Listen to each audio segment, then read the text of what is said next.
about this, whatever billions of dollars investing into the AI from the private sector, that is mostly about investing in making a foundation model. And then the quasi-monopoly you're talking about AI was pretty much centered around the question of who are making the models. Now things are getting more nuanced. Right. Let's just look at this clip from President Donald Trump talking about investing in infrastructure to power AI. What we want to do is we want to keep it in this country. China is a competitor and others are competitors. We want it to be in this country, and we're making it available. I'm going to help a lot through emergency declarations because we have an emergency. We have to get this stuff built. I mean, there has been so much, Reed, as you know, talk around the world about how to respond and approach President Donald Trump. And in the field of AI, the relationship with big tech, what is it like in Silicon Valley at the moment? What is the sort of flavour of conversations that you're having? Well, I think one of the things, I mean, there's obviously been a lot of criticism of various things, which I think are, a bunch of it is right and is important. But I think that what is not as much discussed is I think it is extremely important for all governments to be in dialogue with the technology industry, because I think the exact questions that we are addressing here is a question of like, okay, so this AI is going to be the cognitive industrial revolution. What in, because if you parallel with the Industrial Revolution, it both gives you the wonder, which is the huge increase in productivity, industries, et cetera, and also the challenges, namely the transition that goes into with how society fits. And so I think those organizations being in dialogue with governments is great. And I think that the fact is that the Trump administration is staffing with people who understand the technology and so forth is also a feature. Right, and you think that's a good thing? Yes. Yes, more than dialogue or just dialogue?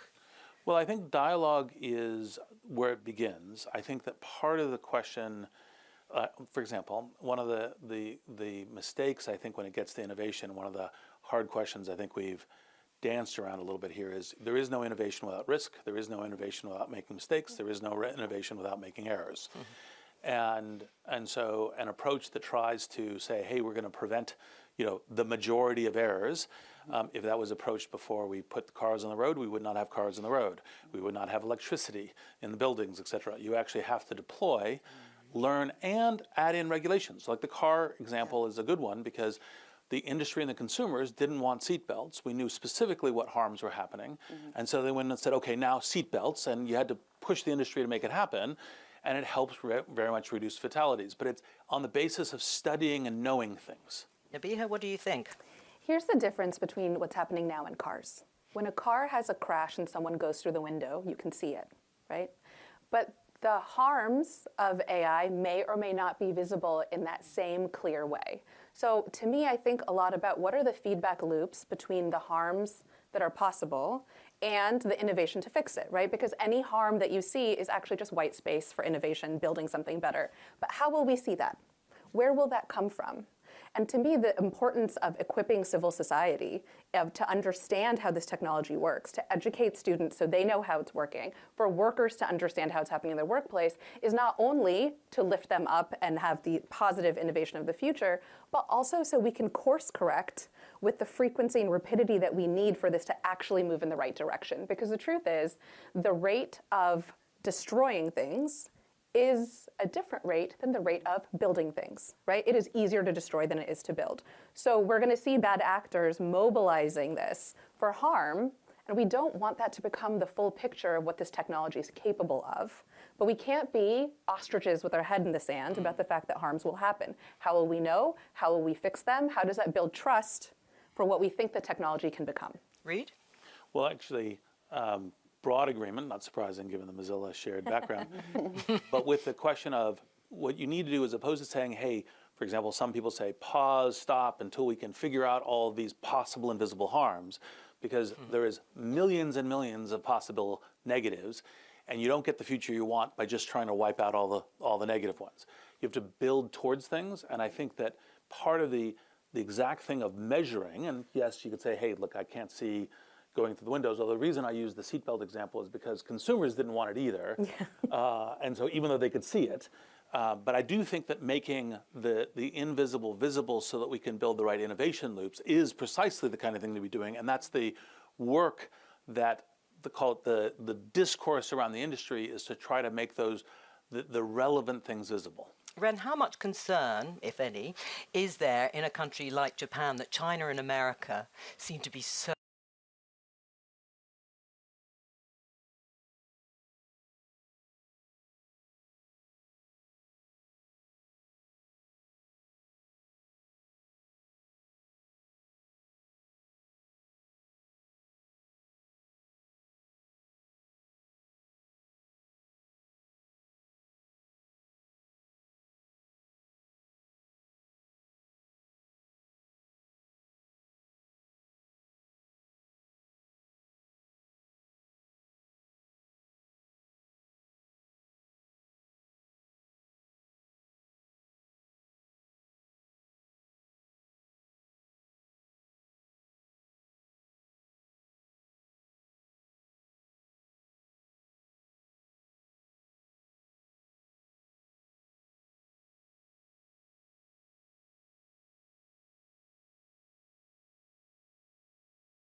with a little bit of reflection. You've been in this business a little while. I don't know exactly how many years. You've seen waves of technological advancement. What do you think you can take from that sort of experience and history, witnessing what's happened in previous decades for this one? Well, I think as technology is growing more and more important, I think the dialogues like this one are important to get a sense of what are the ways that we are trying to both, kind of put an information space around whoever's developing these technologies, including commercial.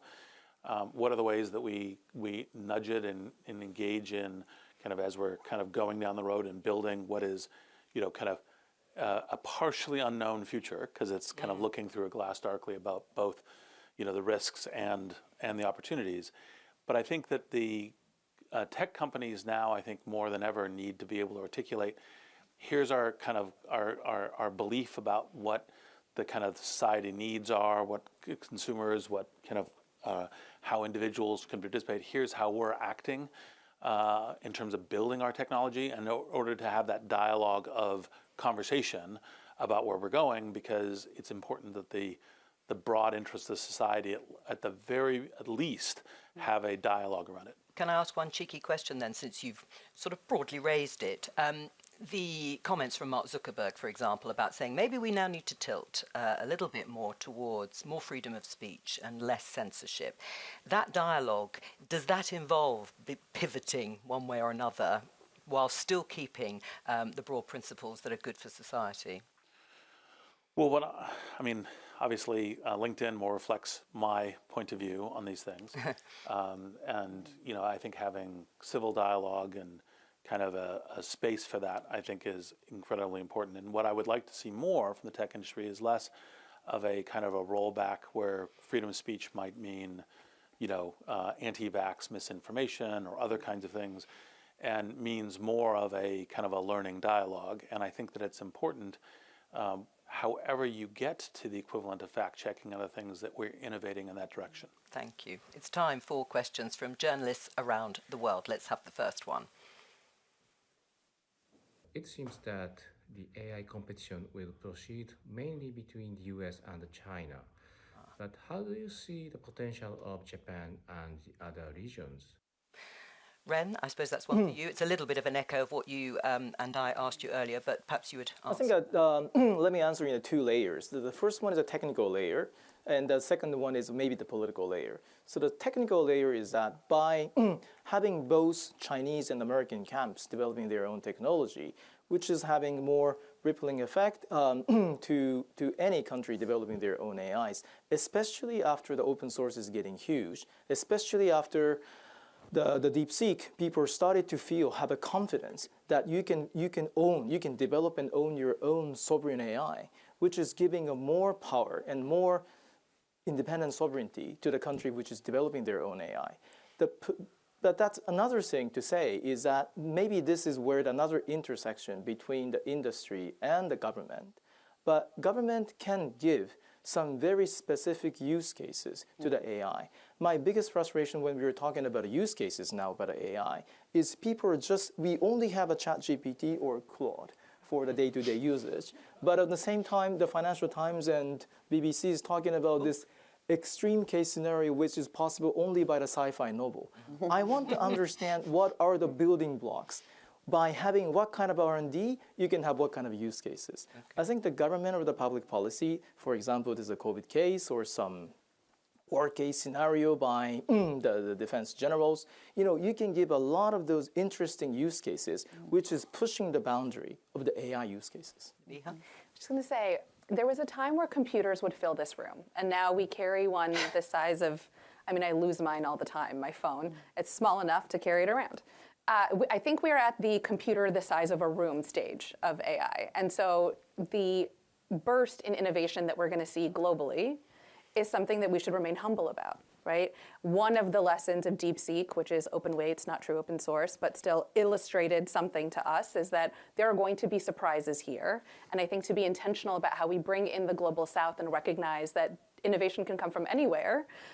It's not lost on me that M-Pesa predated Apple Pay by 9 years, right? Innovations can come from all over.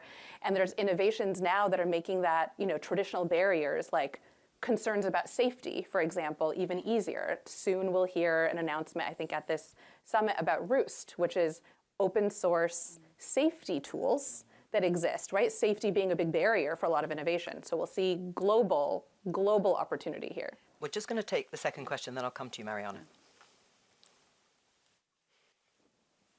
In our rush to ensure the AI investment boom has an equitable outcome, do we risk compromising investment in the more basic digital infrastructure that certain developing nations are desperate for? Mariana? Sure. Oh, I was going to answer also the other one, whatever. but they're related. I mean, what I find really interesting is that some countries are just obsessing about AI as a thing, as a technology. So industrial strategies will be like, we're going to invest in, in graphene, in AI, in automobiles, forgetting that actually AI is a general purpose technology that will be central to innovation in all those other sectors as well. And also forgetting a big lesson about the US military industrial complex is that no one actually said, we need the internet, we're going to be internet, superpower. They had problems to solve. The satellites had to communicate. The internet. The Navy needed to know where all the ships were. GPS was the answer. So what are the big problems of our time? And those will, of course, differ between countries. And that's the question, like, what is the difference between a so-called global north and global south country in terms of the biggest problems they're facing and how AI can help actually solve those problems? But coming to the second question, without a digital public infrastructure, and also one that is being governed with equity and justice and transparency at the center, then none of this is going to happen. And there's really different models right now. And the current European Eurostack model, which is very interesting in trying to bring kind of digital sovereignty, all the stuff that you're talking about, actually having citizens being informed as opposed to things happening at them. Shoshana Zuboff's famous quote that you think you're searching Google for free, Google searching you for free. All those issues are critical in terms of how we design the infrastructure. It's not just kind of bricks and mortar. It's a good point at which to close the session. Thank you very much, because we're out of time. Please thank our panel for being here. Reid Hoffman, Ren Ito, Mariana Mazzucato, and Nabiha Saeed. Thank you very much. It was fascinating. We'll be back in just under 5 minutes with our next session of the day, looking at AI and the future of work. To make sure you're not going anywhere, a call went out ahead of the summit for AI projects that serve the public good. Nearly 800 submissions came in, and we're shining a spotlight on 2 of them. Sorry. Hello. Hello. Thank you.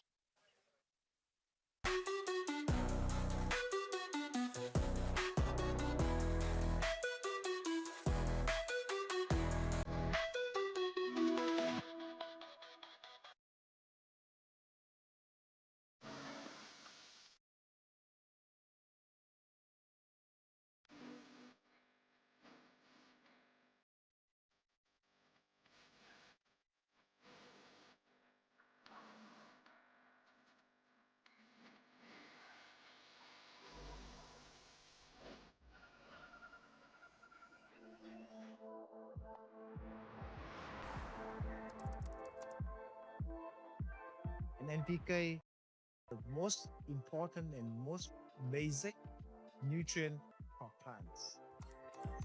The soil sensor can provide NPK readings at lab precision.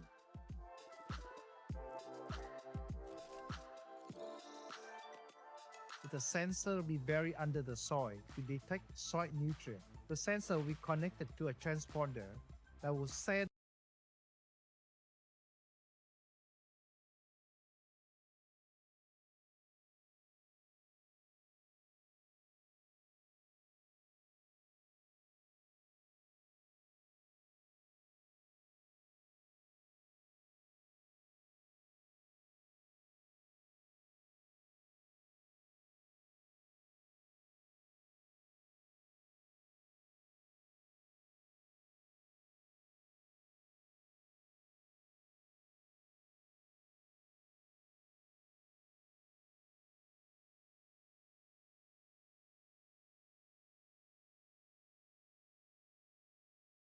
going well.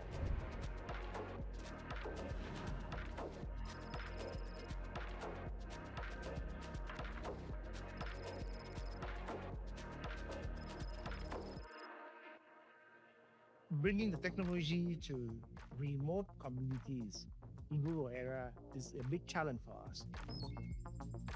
That's why this AI tool is so critical to overcome both food security challenge and climate change in this century.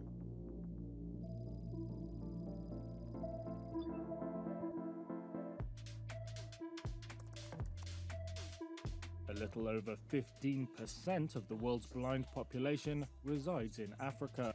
Odeon's renewed hope is thanks to a Nigerian startup that translates text to audio. Vices is a digital mobile software that uses artificial intelligence technology to help the visually impaired and blind to read books independently and confidently. Vices works by scanning text of books using optical character recognition technology and text-to-speech technology, and it converts this captured text to audio output for the visually impaired user to listen to. Welcome to Vices, your gateway to accessible reading. Enjoy immersive audiobooks. In addition to reading text, Vices also has some interesting features, such as color and objects, and the same scanning feature.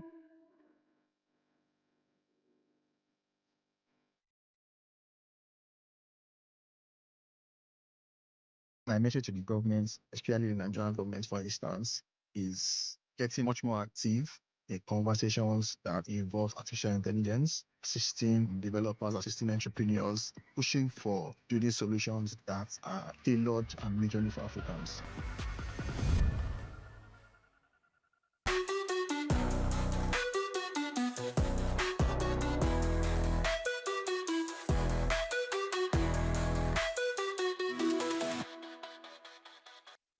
Hello, and welcome back to the AI Action Summit, brought to you by Project Syndicate. Still to come, Justin Trudeau, Prime Minister of Canada. James Manika, Senior Vice President for Research, Labs, Technology and Society at Google. Audrey Tang, Senior Fellow at the Project Liberty Institute. Minister for Europe and Foreign Affairs, in conversation with Daron Acemoglu, winner of the Nobel Prize in Economics and MIT Professor of Economics. Now, for this session, we're talking innovation and the future of work, a subject that can sometimes bring up apocalyptic predictions about robots taking over the world. The reality is, of course, far more nuanced and depends hugely on who you are, where you are and what you do, myself included. Here to drill down further into who some of the winners and losers of tomorrow might be, we will have in a few minutes' time Sylvain Duranton, Global Leader of BCG, CEO and co-founder of Zindi Africa, Selena Lee and James Manika. But first, let's have a look at the film. I'm Jo Coburn. Hello, I'm Jo Coburn. Hello, I'm Jo Coburn.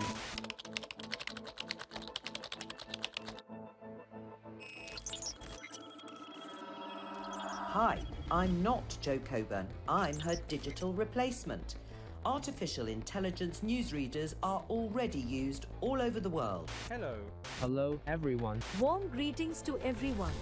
But rather than a case of the robots coming for all our jobs, the way things play out is going to be very different around the world.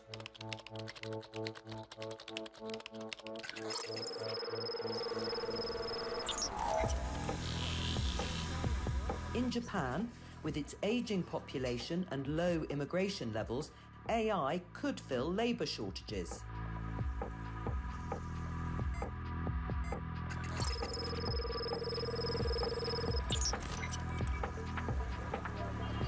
Whereas in India, automation could leave millions of contact centre workers without jobs.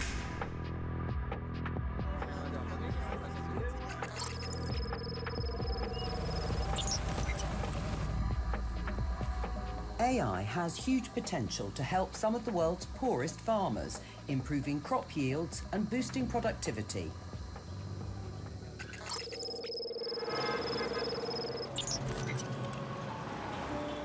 Technology bros out in California have been one of the big winners of the 21st century so far. But for how long? Probably in 2025, we at Meta are going to have an AI that can effectively be a sort of mid-level engineer. A lot of the code in our apps is actually going to be built by AI engineers instead of people engineers.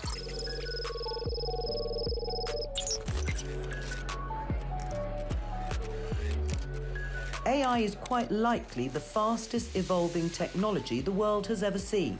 There will be huge winners and huge losers.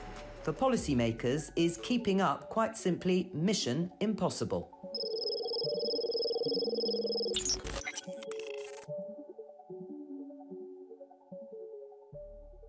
Now, for those of you who are extremely observant, you may have heard my voice through parts of that film, even as a potential future British Prime Minister. I found it all slightly disorientating, I should say, but fascinating. We're waiting for our third guest, but in the meantime, let me introduce our guests who are here for this discussion, which is about AI and work, the possibilities and presumably the risks and concerns. Sylvain Duranton, Global Leader of BCGX. CEO and co-founder of Zindi Africa, Selina Lee, and James Manika. Hello again. Welcome. Currently President for Research Technology and Society at Google and Alphabet, and also the co-chair of the UN High-Level Advisory Body on Artificial Intelligence. Let's give them a warm welcome. James, can I start with you? I know you were last in, and that might be a bit unfair, but I'm going to start with you anyway. What are the major trends when we talk about AI and work? The jobs that will be replaced and the jobs that might be created? Well, thank you. Delighted to be here. I think most of the research we see and have been involved in suggests that basically three things are going to happen. There'll be some jobs that will be lost. These are jobs where many of the constituent tasks are ones that can be easily automated. So we'll see a decline in those. There'll be some jobs gained. These are either new jobs that will be created, but also demand for existing jobs that will actually go up as a result of the effects of AI and automation. And then the third thing that will happen is what you might think of as jobs changed. In fact, this is actually the bigger part.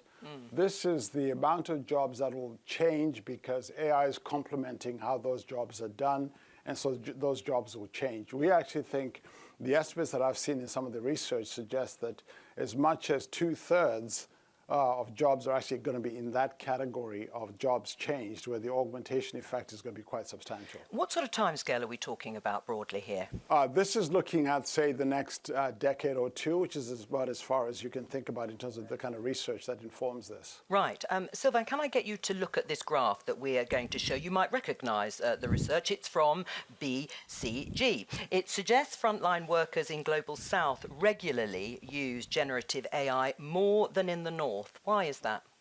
There's much more enthusiasm. If you look at this survey and this study we did, there's much more enthusiasm on Gen AI than in the Global South than in the Global North. I think the reason for that is people see this as an opportunity rather than a threat. And if I look at our own business, we are recruiting a lot in Africa. We are seeing a big community in Africa.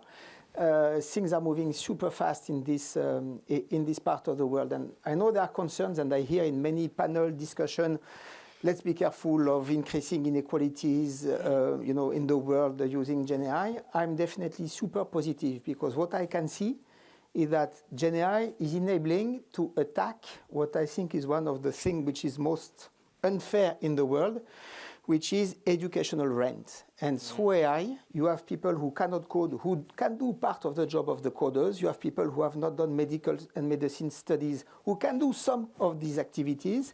You have people which are trained to do things they could not do. You can use AI and you have service to do that at scale to learn how to speak English. And if you're in some parts of Africa or some parts of Asia, learning how to speak English for $10 per month, it's absolutely outstanding to get to new opportunities. So I think in a way this is the end of some of the rents we've been living upon, and I'm super optimistic of the outcome. So you see it as a great leveller in that sense, potentially? Yeah. Yeah, I do. Selina? Yeah, Exactly. I mean, I'm the CEO and co-founder of Zindi. We're the largest platform for data scientists and AI developers in Africa. And when I saw that graph, it sparked something in me, because what we've seen in the community, what makes, in some ways, the talent that we find in Africa unique is just the level of motivation, problem solving, just motivation to pick up the next tool. Oh, there's a new AI tool. Okay, I'm going to try it no matter what. Well, that is interesting, that they're actually grabbing the opportunities more in those parts of the world than perhaps here.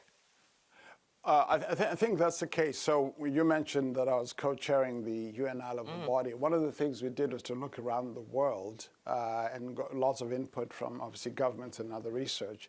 And one of the general trends within that was that generally the global south was actually a lot more optimistic about AI than the global north, which is interesting. But I think on this particular point about jobs and skills and who finds this interesting, I think you see some of that even in the developed economies.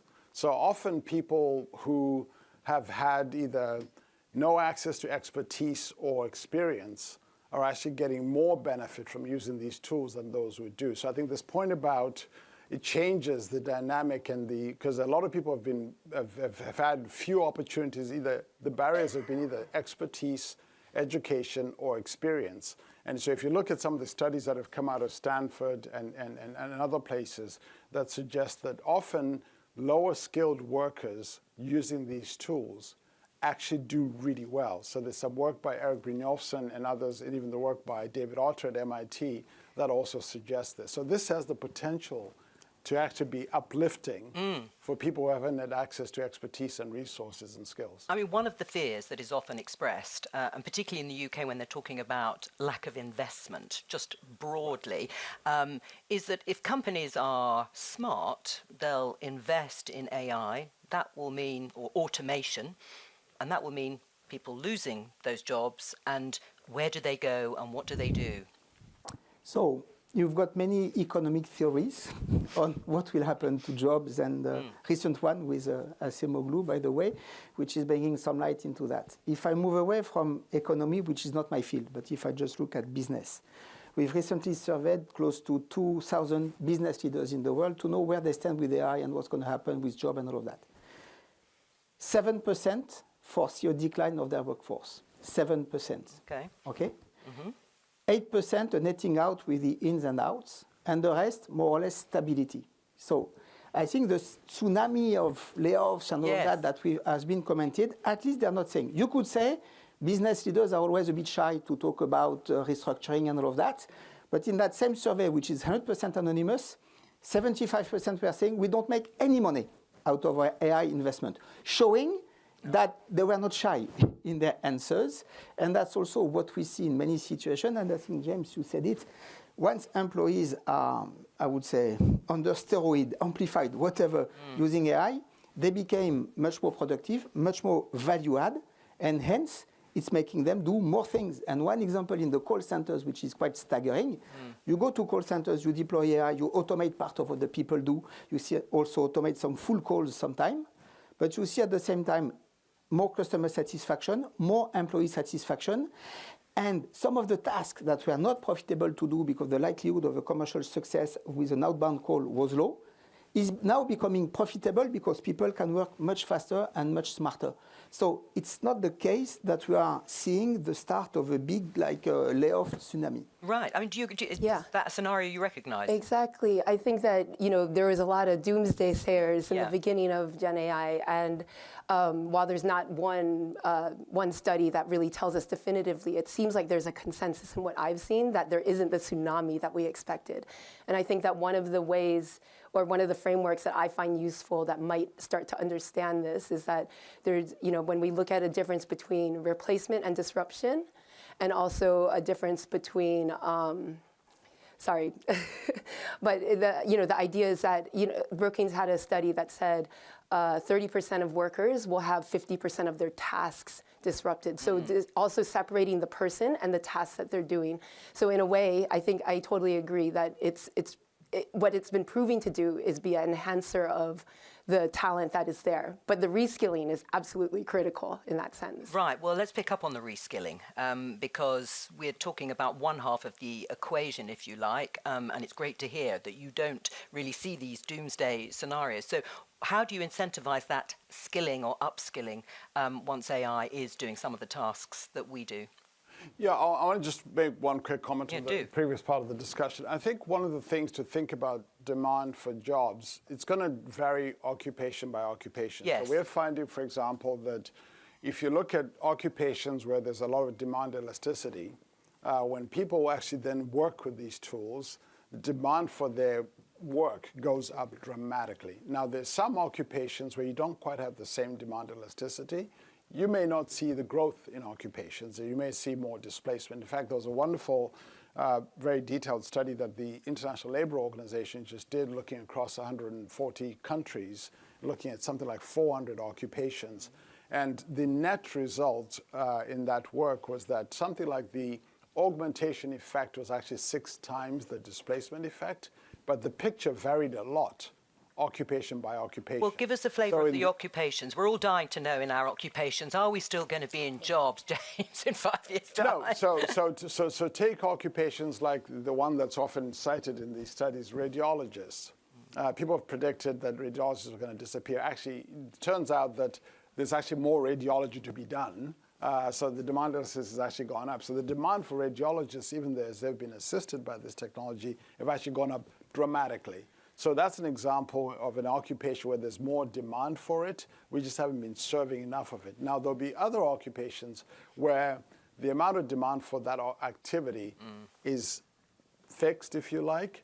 And so as you have people be augmented by this technology, they become more productive, that you need less of them. So that's why it's important to think about these, and by the way, these demand factors for these occupations also vary from economy to economy, from country to country. So I think it's worth keeping that in mind. But to your actual question about skilling, I think this is going to take everybody working on this. So, at Google, we're doing some of this ourselves. I think in the last decade, we've, I think, given digital skills to like over 100 million people around the world. We've actually, in addition to that, to do reskilling. But I think it's going to be important for employers, governments, and education institutions to work together in this. And this is particularly difficult at the moment when many governments are kind of experiencing somewhat austerity measures that limit the amount of public investment into workforce skilling. So that's going to be a challenge. I mean, don't governments have to provide incentives to companies to do the skilling that will be needed, Selena? I mean, I think there's a number of levers that governments should be looking at pulling to mobilize the resources that are needed, because it's not insignificant, that is true. But I think aside from the resources and incentivizing the right investments, I think the other reason why it's important to have government, private sector, civil society, universities working together on this is because in order for this to be sustainable, it also has to be very much an ecosystem play. You can't just drop a course into the middle of Africa and expect that that'll be a sustainable path forward, right? So we want to make sure that everything is working together, that we have the training that is preparing people for the jobs, that the companies are ready to also absorb this new upskilled labor as well. Right. I mean, do governments have to come up with the money for this in order to make that start that ecosystem? I believe a lot in this ecosystem building, but I think the number one incentive for companies still is to make money. Yeah. And if you do the upskilling, you can make money. But I think what is not stressed enough is the fact that amplifying, everyone wants to amplify, making people stronger, whatever, there is a cost. And maybe a small anecdote on us, BCGX. We were super early to deploy GitHub with our software engineers. We have more than 1,000 software engineers. We were super happy, 85% super happy to use GitHub. No impact on productivity, 0, double 0, okay? And we sort of tried to understand, and basically they use GitHub like you would use Word autocomplete. I start a line, it gives me the end, I pick for 3 options, it takes a bit of time, it prompts the next line, I see what I can do. Then, we said, okay, there's more to do with that, and we also started some work with clients on that.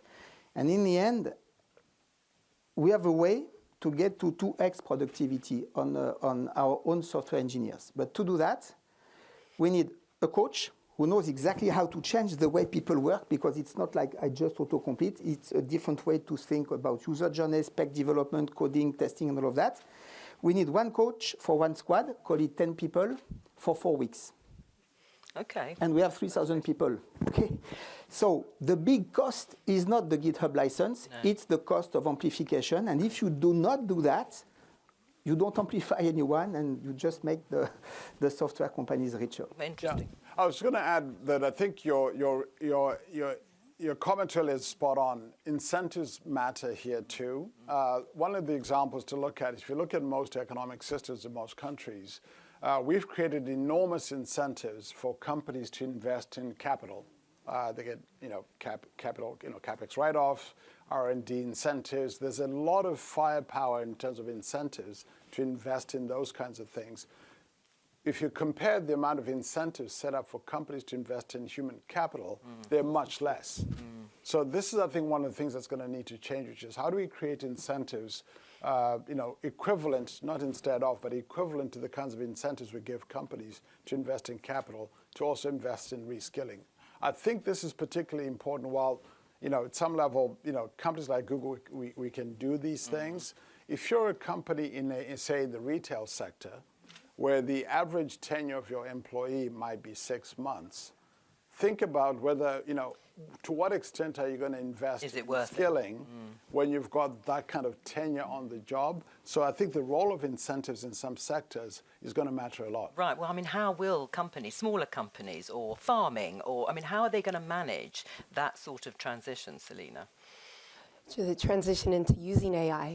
And to be skill their workforce if, as you say, they're more insecure, it's more transient, it's sort of short-term contract. I mean, I think right now we're talking about companies skilling their own teams and their own employees, but I think it's a much broader conversation, right? It's something where the general public needs access to these types of skills, no matter what job they're in. I mean, we've had people on the Zindi platform who went from being a chef into the AI space and now working as a machine learning engineer, at a big company in South Africa. So we don't want to just say, okay, within the company. So I think, just like I said, this whole ecosystem has to be lifted.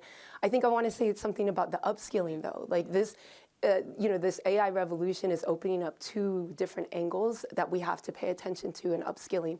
One is, yes, retooling the people who are working in marketing, the attorneys, everything. The accountants can use AI tools in different ways. I mean, just as you were saying, they didn't know how to use GitHub to its optimal. So how do we do that? But then secondly, it's also opening up on the other end a whole new set of careers that didn't exist before, building the AI solutions.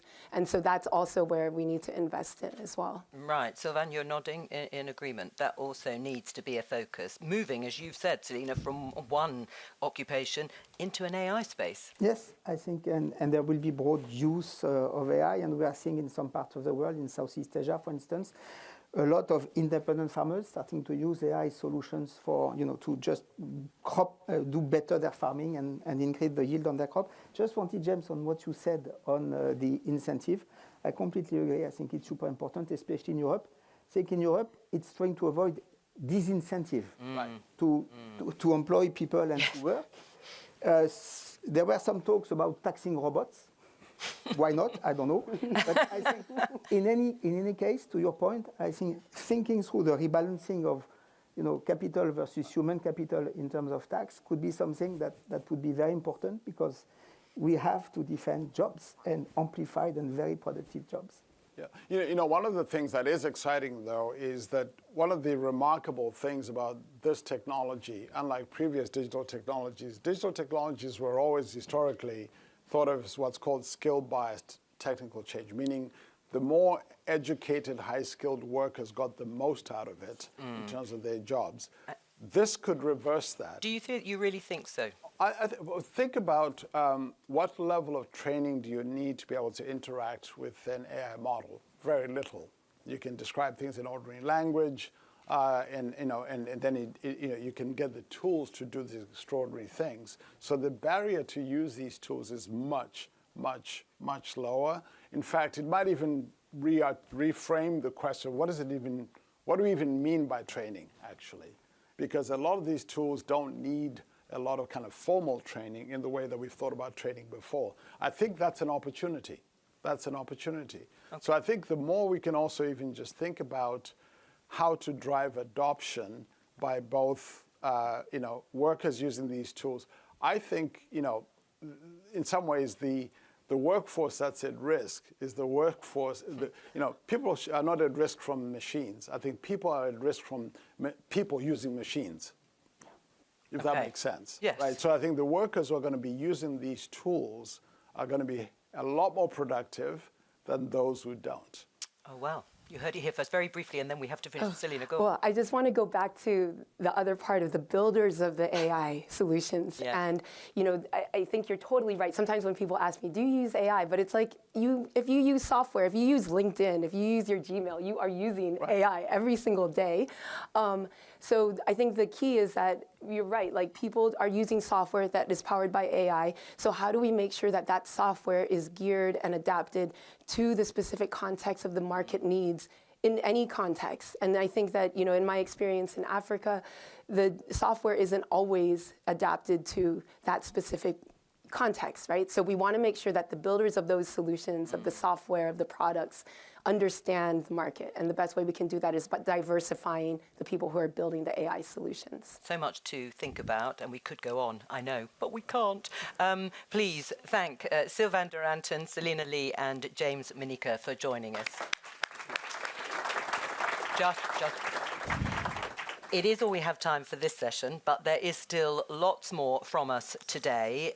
Still to come, Justin Trudeau, Prime Minister of Canada, Jean-Paul Barrot, France's Minister of Europe and Foreign Affairs of France, and Darren Acemoglu, Professor of Economics at MIT and the winner of last year's Nobel Prize in that field. But for now, we're going to take a short break and come back in about half an hour.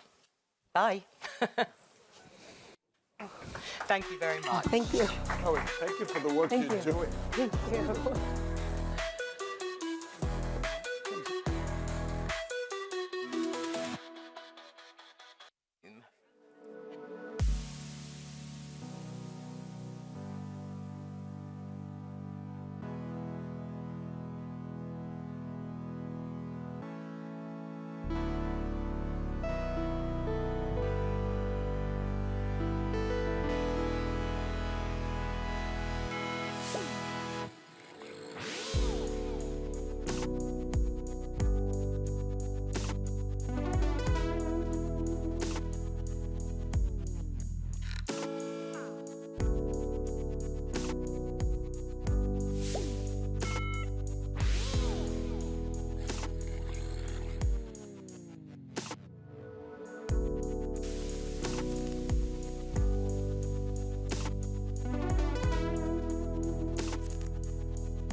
Welcome.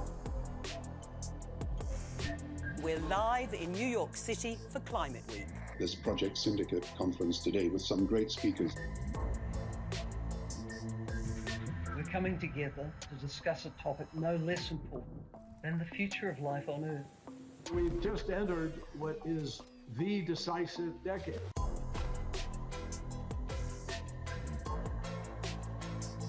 This is about saving the conditions that have allowed the human race to survive.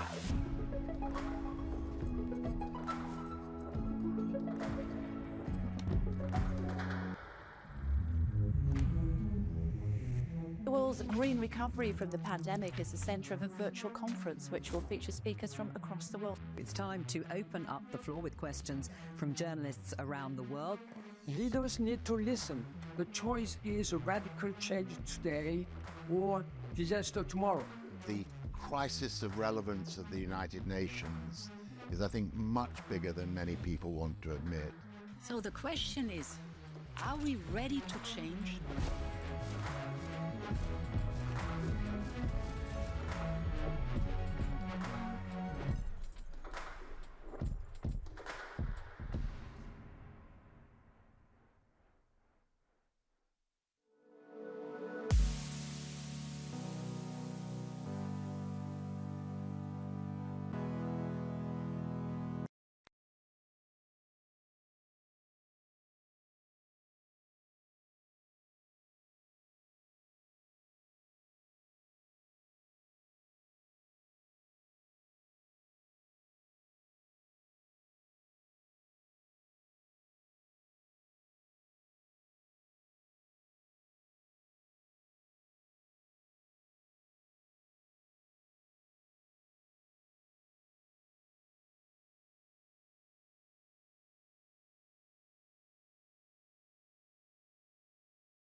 researchers, scientists.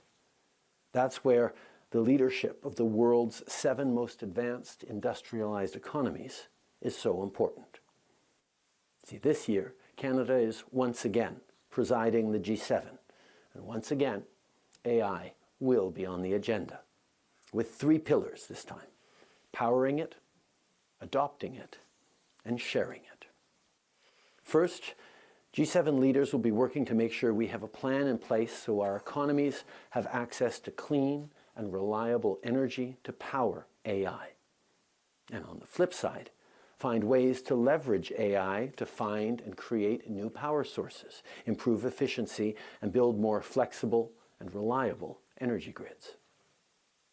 Second, on adoption, we'll be working to empower leaders like you to drive further economic growth around the world, which means ensuring that workers, that small and medium-sized businesses also benefit from AI's technological infrastructure and innovation to improve their productivity, enhance their competitiveness, and create more and better jobs for everyone. And the third pillar is on making sure we share the AI revolution with the world so that developing countries can be included in this technological transformation and not just reap its benefits, but drive it forward in new and creative ways that we need to see. If AI truly lifts up emerging economies and empowers their citizens, we will all prosper. It comes down to building trust. Once workers see that AI, rather than taking their jobs, is instead assisting, enabling, and empowering them, they'll be more ready to embrace it at work and at home. Once investors see businesses thrive thanks to AI innovation, they'll be more confident when investing in entrepreneurs who lean on it.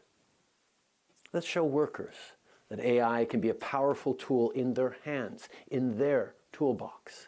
Let's show small businesses that adoption means growth. Let's show markets that this is not a bubble.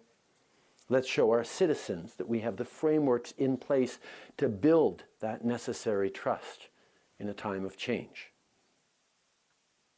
As with all new technologies, the first few years of development are a bit rock and roll. Governments and businesses are facing new challenges, new disruptions, but also new opportunities. That's why the path forward must be working together with like-minded partners as we maintain the competition that is healthy for innovation, but keeping in mind the requirements to keep people safe. The technologies we are building right now will have massive transformative impacts on every aspect of our lives. And you can speak to anyone in this entire conference. Nobody will say with certainty what the future is going to look like 10 years from now. What'll be great about it, what'll be terrible about it. But right now, we have a responsibility to be having those conversations that figures out how we make sure that we're being really thoughtful about the world we are creating. Because now is when it's being decided, here and everywhere else around the world. But allow me for a moment, in front of an audience from every corner of the world, to be very, very proud of Canada and of Canadians. If you're looking for a strong AI partner, a reliable AI partner, a trustworthy AI partner, Canada is it. We have renowned academic institutions, innovative businesses, prolific tech incubators, and the best educated workforce of all OECD countries. We're home to brilliant minds like Joshua Bengio, Jeffrey Hinton, and Rich Sutton, and innovative businesses like Cohere and Erudi. We have the critical minerals needed to build this technological revolution, specialized semiconductor expertise, and one of the world's cleanest electricity grids. And yes, we're reasonable and always polite. We have all the building blocks for the future of the world's economy. Sure, it gets cold in Canada, But I know that a room filled with researchers in AI and investors in AI can get excited at a place that's 30 below for a few times of the year, which means half price on cooling for your data centers. Canada is a global leader when it comes to nuclear energy as well. From vast reserves of high-quality uranium to top scientists and nuclear engineers to the practical expertise that comes with large-scale operations and innovation for decades. And by the way, let me say this once and for all, as an environmentalist, for me, the debate is over. Large-scale nuclear reactors must be part of the solution for the future, because if we're not willing to embrace nuclear now, then coal-powered AI from other parts of the world will shape the coming decades for the worse. Si je vous dis ça, c'est pas juste pour vanter tous les mérites du Canada. C'est pour illustrer les résultats de choix stratégiques qu'on a faits pour bâtir une économie qui est prête pour le futur. Tout ça, c'est pas arrivé par accident. C'est arrivé parce qu'on a cru au potentiel de nos travailleurs, entrepreneurs et innovateurs. Parce qu'on a investi et on va investir pour les appuyer. Comme on l'a fait dès 2017 avec notre stratégie pan-canadienne en matière d'IA, une première dans le monde. Malgré tous les défis auxquels on fait face, je suis profondément optimiste quant à l'avenir de l'intelligence artificielle.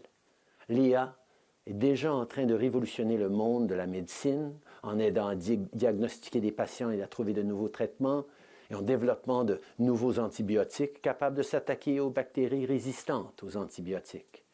L'IA peut améliorer l'efficacité de nos chaînes d'approvisionnement et de nos entreprises grandes et petites.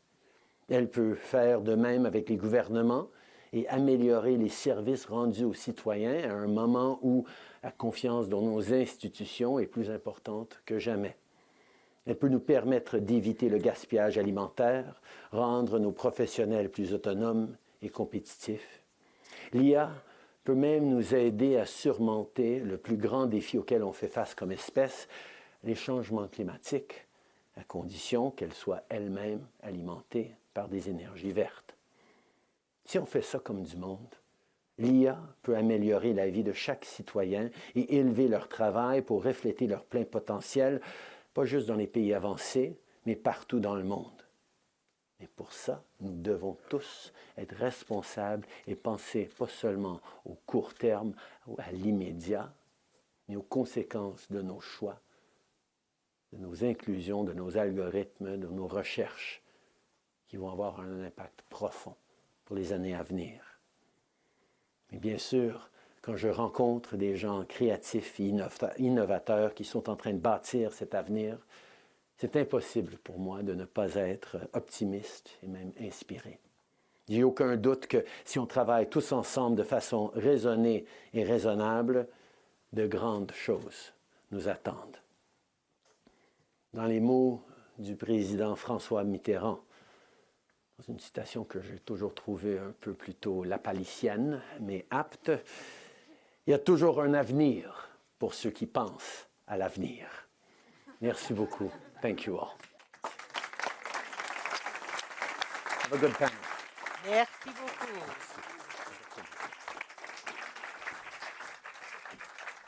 I very much enjoyed the self-promotion of Canada, and why not? Thank you again to Prime Minister Trudeau. And as we heard from the Prime Minister, I mean, there are so many issues to talk about. He talked about responsibilities of governments and how empowering AI can be. But there are challenges too. And one of the big issues here at the summit is AI and sustainability.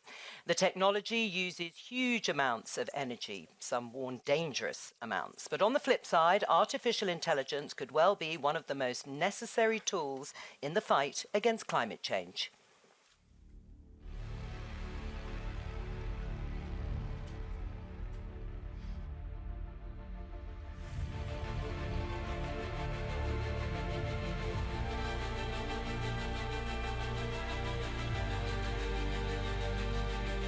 Power used by data centers could double by 2026.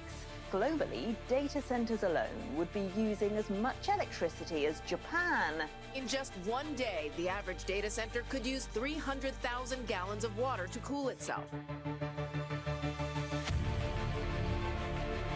There's a lot of different ways that AI will learn in the future, but nonetheless, it's going to take energy to do so.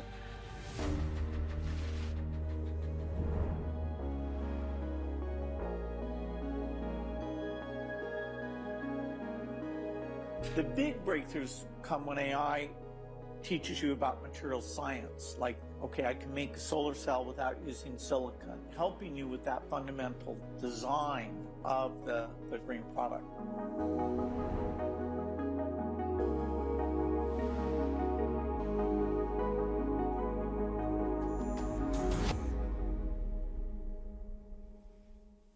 Now, before we get started with our panel, a reminder that you don't have to be on stage here at the Grand Palais to be part of the conversation today.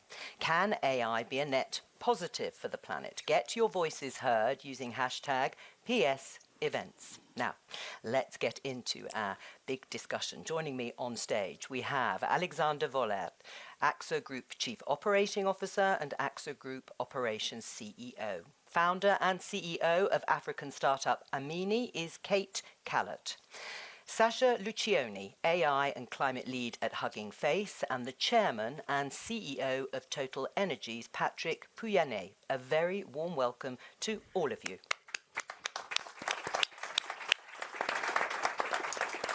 Sasha, I'm going to start with you, just to give you a little heads up, but let's take a look at a clip I think we can show you now. If you look at electricity use in Ireland, 21% of it is used by data centres, which is a massive amount. When you look at water use, each one uses between 500,000 litres and 5 million. It's expected these data centres will consume a third of Ireland's electricity by 2026. Fears of rolling blackouts has led to an unofficial moratorium on new data centres in Dublin until 2028. You've spoken out in the past about Ireland limiting data centres. Why? Because it's becoming a sticking point, is becoming really a point of tension between citizens and data centers. And I mean, 21% is an extraordinary amount. And I think that we have to spread the load a little bit. We have to distribute it and not concentrate it in places where, citizens are pushing back. Right, because Alexander, AXA research has suggested that the power consumption of computing could in 10 years account for 60% of all energy produced. That has implications for climate change, but also far beyond. Absolutely, and every company as a responsible member of the economy and society wants to reduce carbon footprint. But while we're reducing it by 2025 by 20%, for information technology and communication technology, it increases by 10% only for our remit. And I think that's quite a challenge, and we're just at the beginning of an exponential pickup. So there is more to come, and we have, of course, to control that in a better way. Right. I mean, Patrick, what concerns are there in the energy industry about the potential needs of AI? We know that today these data centers represent 2 to 3% of the global energy demand. By 2030, there are different analyses, but it's probably double to triple, so 4, 5, 6%, which is a big increase because at the same time, I remind you, because of climate change, we are all driving for controlling energy consumption, in fact, to be more efficient. So, and in fact, the reality is that the main challenge for us is that these entrepreneurs, they want immediately, tomorrow morning, this energy to be available, So they want it available today, they want it reliable, and they want it also affordable, because price is of essence, always with energy. And sometimes they can forget the sustainability part of it, because the rush to energy could lead, for example, we have listened last 10 days ago to the speech of the new president in the US, these big data parks, where you will put together behind the meter some data centers and factories of gas-fired power plant, obviously, will be source of more CO2. So that's a challenge.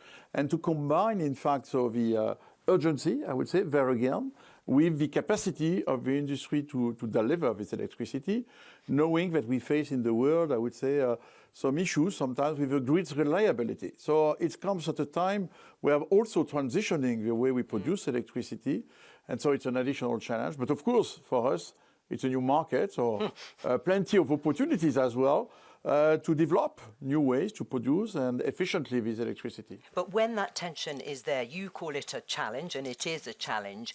Will sustainability and reducing our carbon footprint be put to one side in order to get the sort of reliable, affordable streams of energy while AI is being developed? Sasha? I think that if we keep adopting this approach of hyperscale data centers, of having to do 1 gigawatt, 10 terawatts in a single place, then of course what Patrick says is true, because you need a concentration of energy that's in one single spot and a huge amount of it. And of course renewables struggle with that because they tend to be, I mean, it's not the same. You can't just, for example, data centers typically need a lot of energy round the clock. And with renewables, of course, that can be hard. But if you start doing distributed compute, if you start spreading the load a little bit without putting pressure on a single point, then you can use, I mean, a more green mix of energy, maybe not 100%, but at least you can have different energy sources for smaller amounts of compute, in given places. Right. One of the conversations, Kate, I was having here in Paris last night was about water. Yeah. Because everyone talks about energy, and this young woman was saying to me, but we need to now really focus on where these data centers are being built because of the amounts of water that are going to be needed. Yeah, we're actually running out of water. So on top of the energy crisis, add a water crisis. And by 2030, we will be at 40% more of the water that's available in the world. So we've been talking about agriculture consuming a lot of water, trying to transition farmers to regenerative agriculture to save more water. We've been going after the fashion industry to tell them to also save more water because your T-shirt consumes gallons and gallons of water.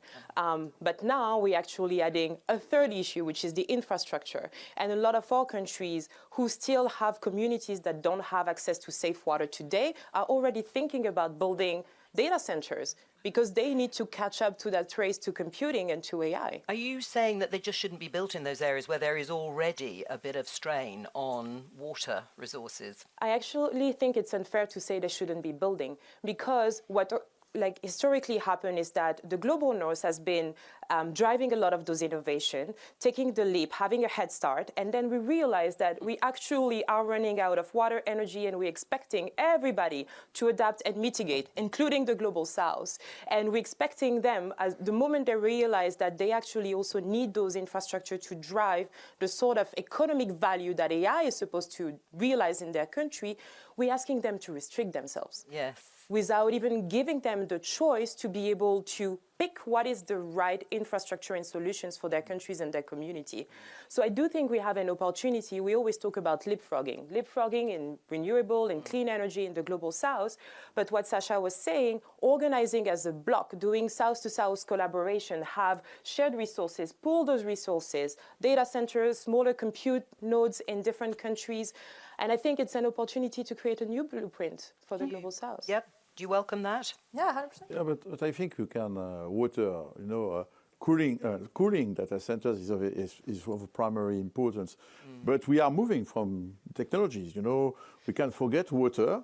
We can go to air. We can go to specialized liquid coolings. For example, Total Energies, my company, we have today really innovating in proposing some different liquids rather than water. So we can be optimistic. Of course, if we want immediately we use a lot of water, but we should avoid it.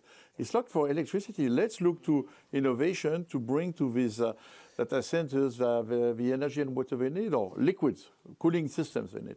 Alexander? There is a part, I think, that also as, on the demand side, as customers, so to speak, we can influence. We can influence the way, we also encourage frugal AI, so making sure that it's becoming more efficient. And we have just seen recently, Mistral is a nice French example, but we have also seen with DeepSeek, in the way you craft AI, you can do it with less energy. And the second is, you don't always need to have and use an LLM for a very simple question. So there is a lot that we can still optimize, and we're just at the beginning.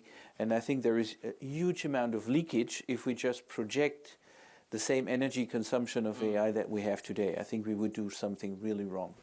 Can I build upon that? Actually, here at the summit, I'm presenting the AI Energy Score project, which is inspired by EPA's Energy Star ratings in order to compare the energy efficiency of different AI models for different tasks. Because AI is not a one-size-fits-all technology, and it doesn't make sense to use LLMs for everything. So what we did is we benchmarked hundreds of open source models for different tasks, some image generation, text generation, I don't know, voice recognition, things like that. And then we gave them ratings, but relative ratings to their category. And that can help people be like, oh, I want to do image generation, so I'll choose the 5-star model for that task, but it's going to be a completely different range than text classification, which are typically smaller models. And then it makes LLMs look bad, frankly, because you have this small model that can also do sentiment analysis, for example. Well, I like that phrase, frugal AI and scorecards.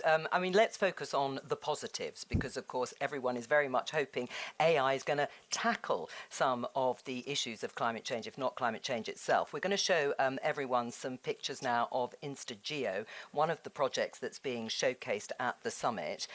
They specialize in high-quality data to predict, as you can see here, swarms of locusts, one of the most dangerous and destructive pests on the planet. Kate, you also run a number of startups. What other sort of innovative ideas are companies coming up with?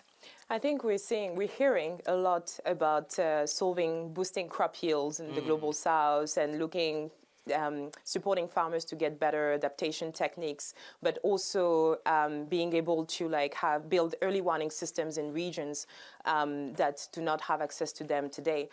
So for me, I think it's less about the actual solutions that are being built, but more about the community who is building them. And for that, you would look at the wealth of the global south, which is basically our youth, especially in Africa. They're already digitally native, and they know how to use a lot of these tools. We talk about frugal AI. I was actually at the inception of TinyML, which was Edge AI years ago, and 2 of the largest chapters are actually in Nigeria and Kenya.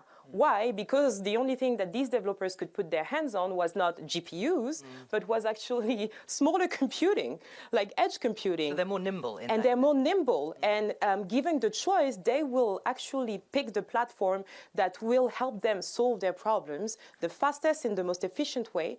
But also they've been able to build beautiful solutions for their communities, from wildlife monitoring, deforestation, and also early warning systems in terms of weather and flood. So it's already happening. It's already there. We just have to surface those innovations a bit more. But I suppose there is still this contradiction at the heart of even the discussion we're having here, is that AI can be a solution, I get, and also where it's happening, but it does also burn a lot of energy. Yeah, but look, if I'm in my field of energy, when you produce electricity with renewables, it's intermittent.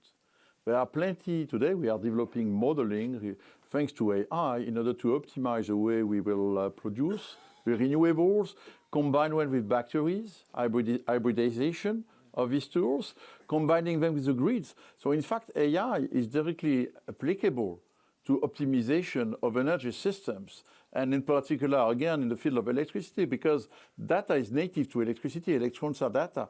And so, in fact, there is a huge field, and today in Paris, at Station F, I invite you, we have an incubator with tens of startups which are only working for Total Energies on the specific topic of to use AI to optimize these electricity value chains between renewable, batteries, grids, and trading. So that's really, AI, in fact, is really bringing solutions also in the energy field.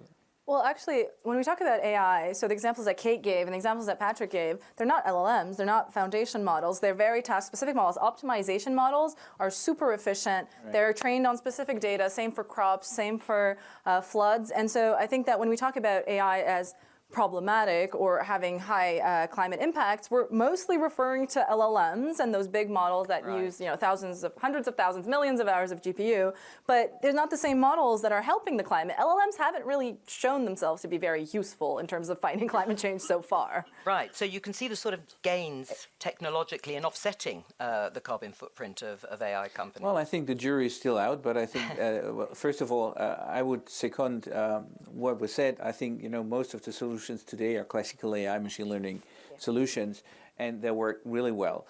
With the pickup of LLMs and the increasing energy consumption, I think we need to have more transparency of what's going on, because I'd be happy to manage all of this in a more, transparent and end-to-end way. So what's stopping you doing it? Well, I just don't know. Some of We the don't have enough providers, information. I just don't know what the greenhouse gas consumption of some of those models is, and I do not have solutions today that pick the right model for the corresponding question. Right. And I think that's a bit of an underestimated optimization topic. But if we would have, the right steering of the question into the right model, and with the democratization of AI, you cannot leave that to the end user. He would never know. I mean, what's the best model underneath, kind of a question you have?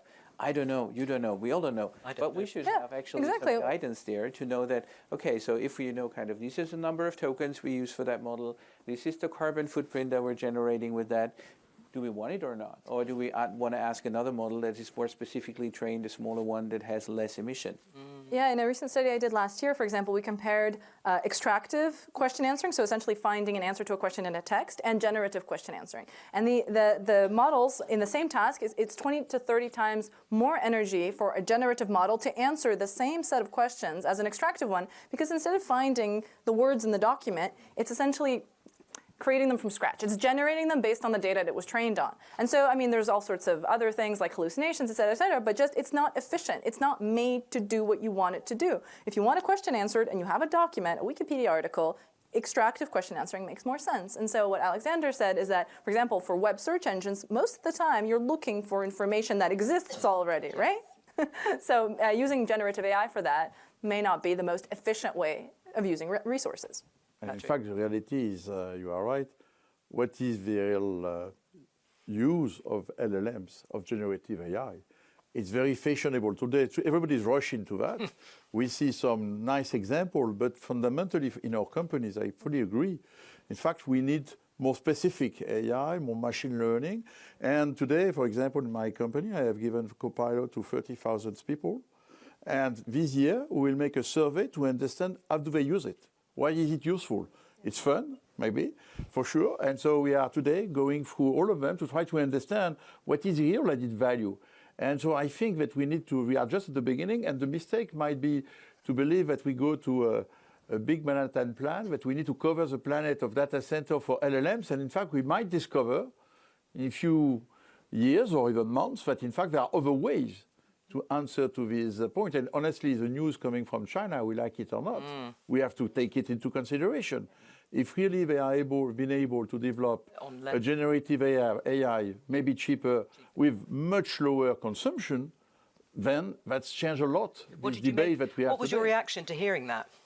I think it's possible. I think it's clearly possible. They used a lot less energy for training, I mean, reportedly. But when you use the model, I mean, the first studies have shown that it uses more energy because it's doing chain of thought, which generates more text. Instead of saying, whatever, Susie has 5 apples and Tommy has 6, it's going to give you the whole explanation of why it came to that answer, and that actually uses more energy. So maybe we kind of solved part of the training issue, but if everyone starts stuffing chain of thought models into interfaces, right, and chatbots and whatnot, I think it would make things worse, honestly. So therefore, at balance, I think if we have, if you use all the optimizations that we have in today's energy production, and leverage AI to optimize it, in the end, we might end with a positive balance. At the same time, the whole kind of spatial AI is right around the corner, and this will pick up, computer power, but also the need for energy even further. So, it's a bit of a race, I think, that we are in, and the only way to win the race is we need to have transparency. How do we win the race? How do we win the race? I think over the past 2 years, we've equaled AI to generative AI and foundation models. Right. So everything is about building the biggest models, billions of parameters, but also building the biggest supercomputer in the world. Actually forgetting that AI is a tool. Technology is a tool. It's not an end. It's a mean to an end. I need to optimize for a specific problem I'm trying to solve, and therefore I need to focus on efficiency. And I think we'll see about the research, but what DeepSeek has created, especially for the developers in Africa, is a little bit of a confidence boost because they didn't have access to those GPUs. It shows that other ways of doing things is possible, right? You don't have to brute force it in order to get results. So it didn't have to just be the US, for example. I mean, interesting. On that point, Kate, I'm going to show everyone this graph. If you have a look at it, it shows individuals using the internet. Okay, it's from 2023, but you can see 67% in the world, 37% in Africa. I suppose people might be thinking, gosh, a third of people don't use the internet across the world and 2/3 in Africa. What might that mean? You've spoken about the positives, how nimble the Global South and Africa could be. They're encouraged by the opportunity, perhaps, of DeepSeek sort of jumping ahead. But what does that mean in terms of leveraging AI? That reminds us that the digital divide is still real. Yeah. And it's becoming an AI divide, a compute divide, but the root cause is the digital divide.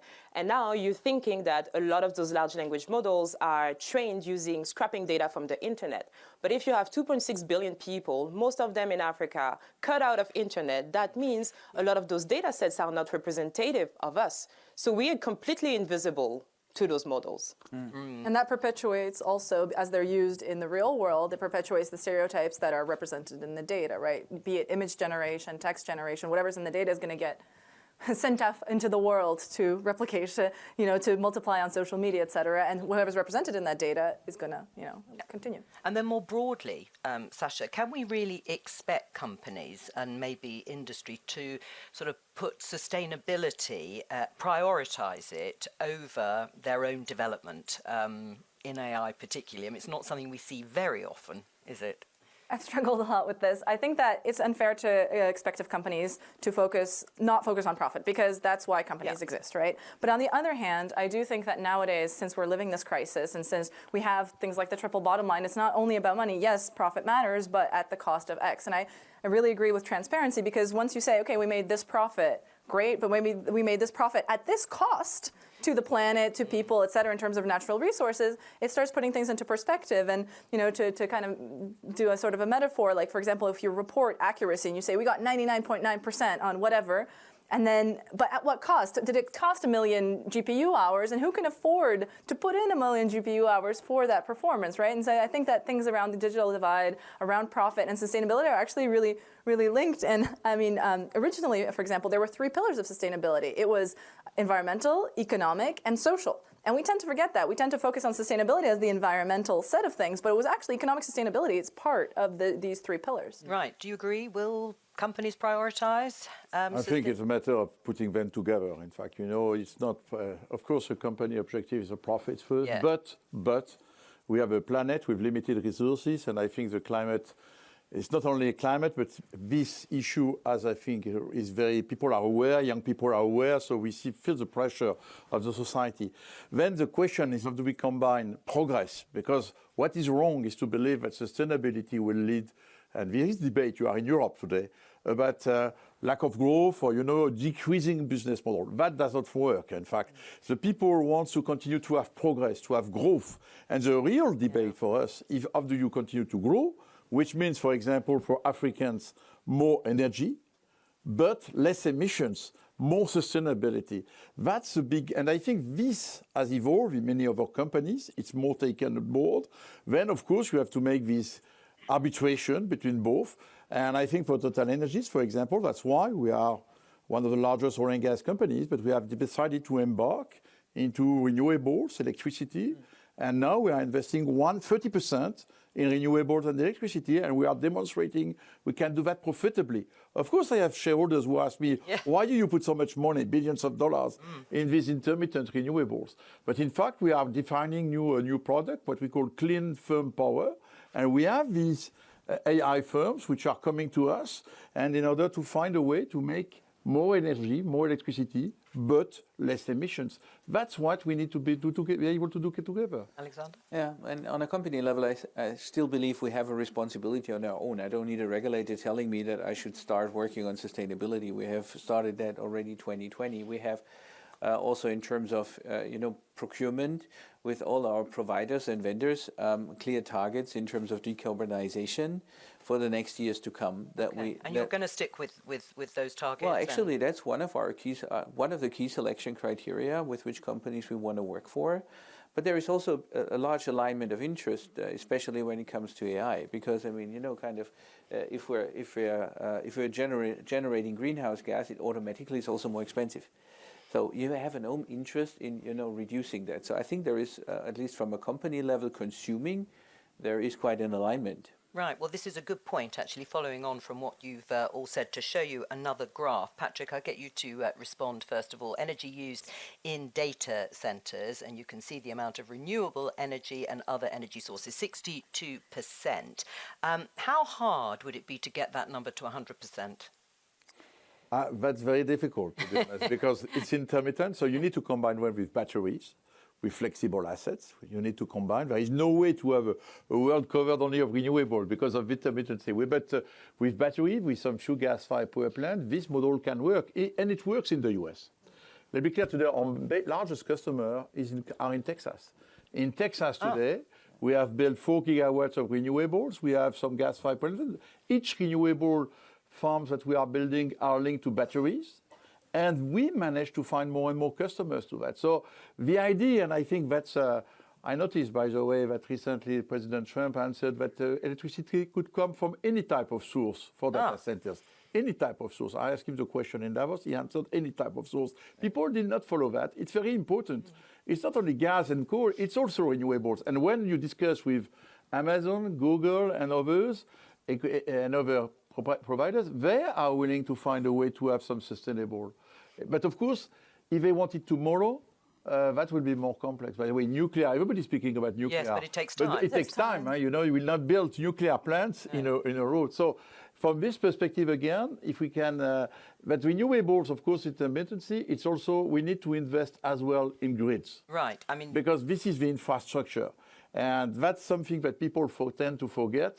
Because even if you make, again, a big data park, an independent one behind the meter, if you want it to be reliable, you need to have a backup from the grid. Otherwise, you could face some difficulties. So it's a complex point, but I'm optimistic with the statistics. I think we are, yes. You're pleased with it at 62%? Yeah, 62% renewable for data centers. I mean, you would have believed that 10 years ago? No, I was surprised. So, but it's reality of what is happening.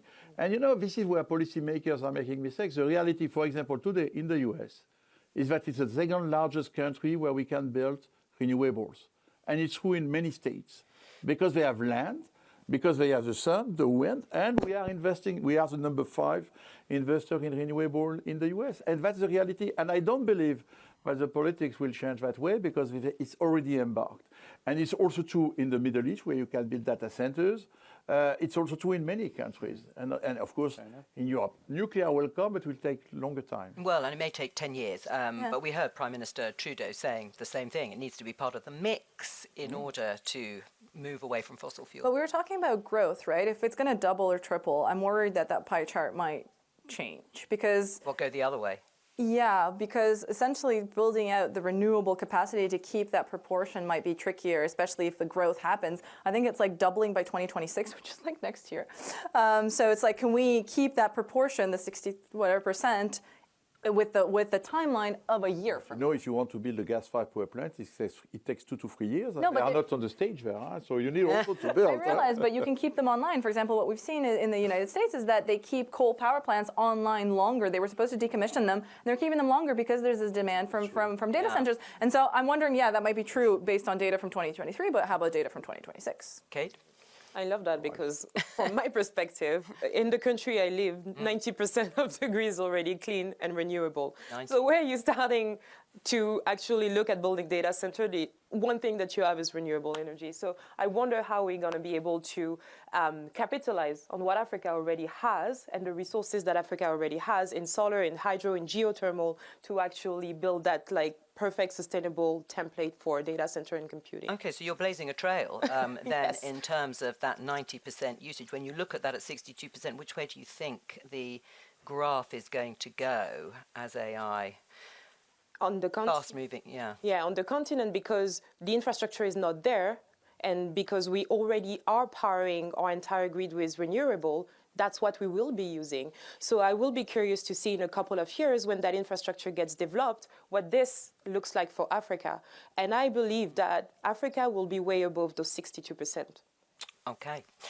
A final word from you, Alexandra, before we take questions from journalists. How important are conferences like these, summits, getting people together, panels like this to discuss these issues? Well, I mean, you know, we're in such a fast-paced environment. There is so much happening in the whole AI space, and it's getting much more attention. I mean, we're, as a company, already 10 years on that journey, so it's not new to us, but out of a sudden, everybody's interested in it. And honestly, that's a good thing. Let's take this first question from journalist. Her name is Louise Osborne. She asks, there are already models, we've spoken about DeepSeek, being developed that claim to use less in the way of resources. Is it possible that as we continue to develop new and more advanced AI models, these sustainability problems could disappear or at least substantially reduce? Patrick, you're nodding. Yeah, I'm optimistic about it. Yeah. I think everything is progressing, including components, are progressing, so where we use energy. Mm-hmm. So I think that's a message, in fact, to all these developers. You must also be creative, not only for LLMs, but also to optimize the way they will be operating in terms of energy. And so I think it's just at the beginning of this industry, and you have billions being invested. So and all these engineers, I'm sure we will find solutions. So I'm optimistic about that point. I think we should think a little bit about rebound effects. So I think that we wrote a paper, published it last week, about Jevons paradox in AI. So what we're seeing is more powerful GPUs, you can train bigger models for longer, and yet energy use is rising. People are using bigger, more computationally intensive models for things that they used to do with good old-fashioned AI, random forest, et cetera. And so I think that the human component is actually non-negligible because, yes, sure, GPUs are more efficient, but then people are using them more. And so how is this rebound effect going to continue, propagating? Are we going to continue just snowballing in the energy use? Because actually the IEA, Lawrence Berkeley published a report where they project up to 12% of U.S. energy being used for data centers in the next couple of years. Like, how do we? Well, I mean, it's the high point, right? It's very hype today, all that. Right, but exactly. But which way is it going to go, and how do we try to mitigate that without contributing to it? 2 years ago, it was hydrogen. Today, it's AI. Crypto, yeah, we had crypto in the main. Let's take this question from Ryan McDonald, senior editor at the Globe and Mail in Canada. Data centers want their power to always be on, and I hope always to be carbon free. They also want power right now, not in 10 years. Nuclear doesn't work that way, and we've seen a lot of interest from tech companies around the nuclear issue. It's slow and is often regulated itself. So I'm wondering, in the meantime, should we be moving to look at sustainable, focused regulation of AI to incentivize further improvements in the efficiency of how these data centers operate, and even the efficiency of the software itself to reduce this power demand? Interesting question. I see Sasha nodding away. Kate, what do you think? Very interesting questions. We have to look at the way AI innovation is being driven in different parts of the world because it's totally different. In the US, big tech. In Europe, is data-driven regulations that are regulatory-driven. If you think about things like GDPR, the EU AI Act. In China, for example, the government has been investing a lot in developing the local industry. But if you look at places like Africa, it's all bottom-up innovation. And I worry that if we try to impose regulations too early, specifically in places that haven't been able to really capitalize, really start their journey, really support the local innovation ecosystem to develop itself, we might get into a point where we stifle innovation and create a gap that's impossible to close. But conversely, if we do regulate in places like the US or Europe, then we can help make sustainability part of the conversation that's already ongoing and well developed, right? Because the EU AI Act didn't have any sustainability enforcing clauses. It talked about data, but there was nothing about, for example, like the energy mix or even efficiency, right? Like how efficient a model has to be deployed, et cetera, et cetera. So I think that there are some like nudges that can be done already at the European level and the American level, Canadian maybe, where we kind of nudge things in the right direction with sustainability and efficiency. Skeptical? Yeah, well, I mean, You know, I think if regulation is too different all across the globe, essentially we're creating more complexity that will not help sustainability, because interoperability is not going to be there anymore. So I think we're too early, but we need to make sure that customer data are properly managed. That's for sure. There is no doubt about that. We need to make sure that everybody really is ethical about leveraging AI, and I think sustainability is a part of that ethical compass that everybody has to develop. But at the same time, if we're having this micro-regulation everywhere, I'm not sure this is going to happen. And I'm afraid that Europe will regulate and the US will not. Well, that will be the reality of our world. So I don't like too much the question, because at the end we might regulate here. We are already quite regulated. And, you know, I'm not sure the US administration, which is just taking on board, will regulate the use of energy for AI. I think I'll listen to the contrary, in fact, during the speech of the president. So that's why I don't think the solution is there for a transitory period. In fact, the question is, how do we manage this transitory period? Right, and when you say the solution isn't there, if there was broad agreement on regulation, would that make any difference? Yeah, but we did not it's manage not going to in terms happen. of sustainability. Unfortunately, we are dreaming about a broad agreement. We did not manage to get it. I mean, we showed earlier in the session the agreement made in 2015. This was obviously about climate change and the warming planet. Do you think there could be a similar type agreement when it comes to AI? I think it would take that, honestly, because AI does transcend borders, because, you know, a data center could be in one country and the users in another and the developers in a third. So we have to be doing, but that is very hard, I agree. But I think that that's the only way to do it well. The question is not to have an agreement, it's to apply it. Also, and today, what the global south countries observe is that you have one region of the world which is applying the 2015 agreement, which is Europe. Other parts of the world do not apply it. So, in fact, having an agreement which on the way, it's a question of, it's super complex to have a global regulation of the planet. And honestly, when you see the geopolitics today, we see more fracturation than unity on this type of things. And it's a question of competition, economic war, economic competition. And I mean, in the end, isn't that going to rain out, Alexander, that economic competition? Some people might regulate and others will innovate, to use the phrase, and get ahead. Well, I think every kind of restriction, to some extent, also fosters innovation, because you have to work also on, finding solutions that anyhow keep you in a competitive landscape. But anyhow, I think AI manifests that there is that this is a very global phenomenon, and I don't have a solution, to be honest, but I do believe that, cutting it in pieces, also regionally cutting it in pieces, I don't think that is going to help a lot. Thank you very much to all of you. Unless you wanted a final word there, Kate, on it. I was going to say scarcity is the mother of innovation. And I think we will see that with AI over the next couple of years. Well, it's a good point on which to end this particular session. Huge thank you to the four of you for joining us for this session. Let's give them a round of applause. If you just stay put just for 1 second, because we're going to be back in a few minutes' time. There's no rest or no peace for the wicked, as they say, to hear Jean-Noël Barrot, Minister for Europe and Foreign Affairs of Europe, in conversation with Darren Acemoglu, Nobel Laureate in Economics and Institute Professor of Economics at MIT. And to make sure you don't go anywhere, we've got a real treat for you. The second of our Spotlight films today, this time looking at AI and democracy with Audrey Tang, Senior Fellow at the Project Liberty Institute. See you in a minute. Okay. Good.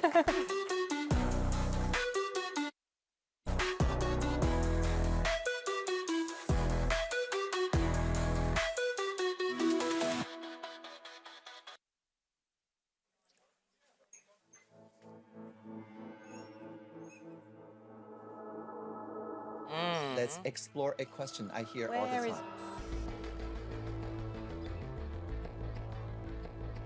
My answer is no.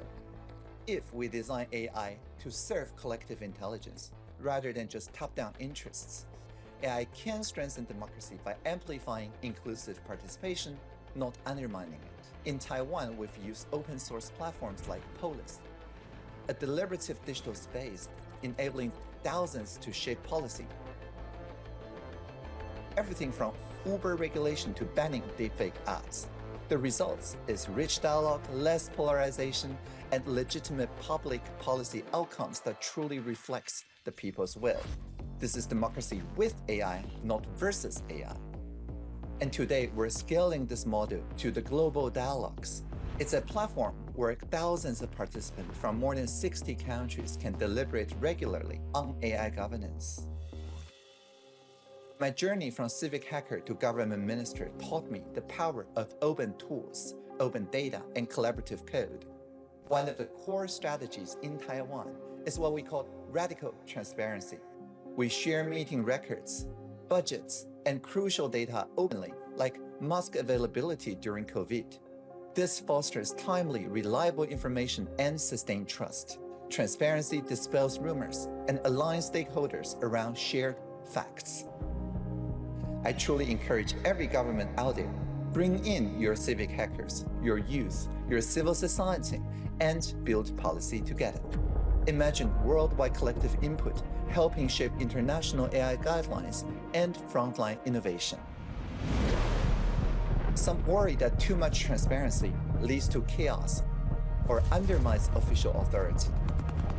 But in truth, secrecy can remain for sensitive matters, while the broader policy process grows more robust when it's out in the open. You diffuse rumors before they spark major divides. Our approach is humor over rumor. In Taiwan, if somebody spreads a hoax, we counter that with a playful, viral, mimetic clarification. No takedowns, no censorship. This is how we foster media competence, not just media literacy. And I call this model plurality, fostering collaborative diversity rather than uniformity. If you want AI to respect multiple viewpoints, design it that way from the start.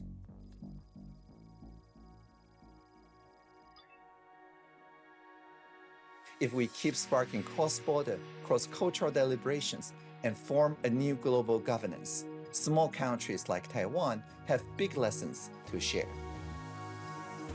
However, this positive outcome is not guaranteed. It depends on us, our readiness to shape AI and investing in plurality. We need to insist that AI amplifies what's best in us. We want to see an AI future that sees data as a shared resource and foster inclusion, not exclusion. Let's co-create an AI world that invests in our communities, ensure data remains a common good, and helps democracies thrive. Merci beaucoup, and let's free the future together.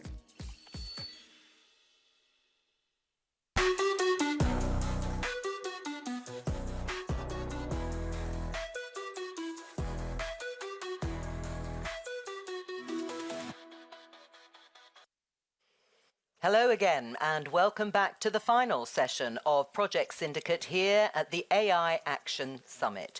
It's been an incredibly fascinating and inspiring afternoon here at the Grand Palais, and we might just have saved the best until last, although it's been pretty good up until now.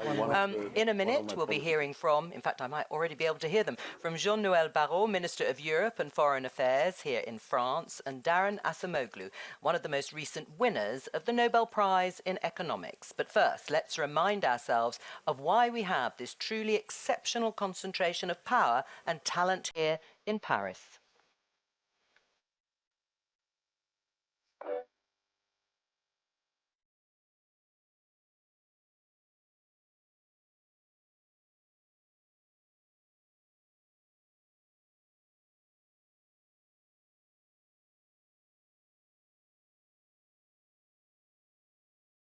Mitigating the risk of extinction from AI should be a global priority alongside other societal scale risks such as pandemics and nuclear war. You are very welcome to each other, but I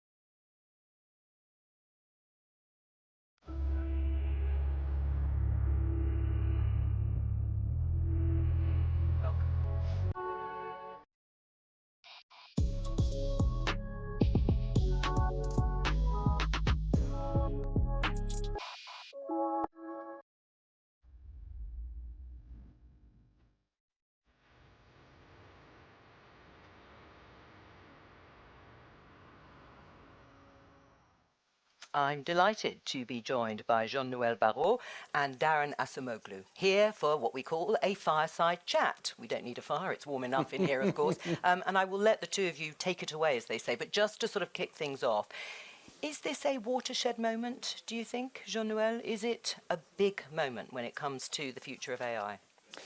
Well, thank you very much for the invitation. Thank you to Project Syndicate. It's actually a very humbling moment for me because Darren has played a very important role in my professional career.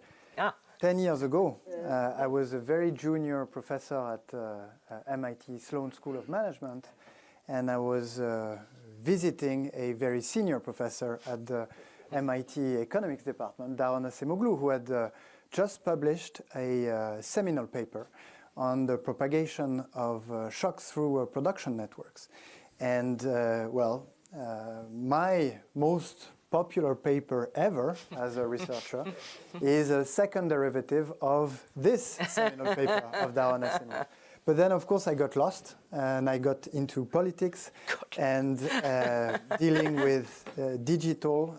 That was my first mission in the French government, and now with foreign affairs. And indeed, I think we're living an important moment, and it's clearly an important moment for France because on the side, if I may say, of this global conversation that we're having on AI, bringing together in Paris some of the brightest minds in the world, it's also an important moment for France because we're announcing north of 100 billion euros investments in the coming years in our country, which is somewhat of the payoff of the policies that have been undertaken over the past 7 years under the impulse of President Macron to make this country as attractive as possible for the development of AI technology. What do you make of that announcement, first of all? Well, first of all, you know, it was clear even then Jean-Noël was going to high places. So, well, I think the announcement is great, and we are at a watershed moment. Not to panic, not to go excessively into a mode of doing something, but every moment right now is a watershed moment because I think we do need a better direction for AI that starts with infrastructure, that starts with better regulation, but I think it's ultimately about the right type of AI investments that can bring higher productivity for workers, better control of information for citizens and consumers, and greater ability for all of us to understand the world, to process information, and to take control of our data and our choices.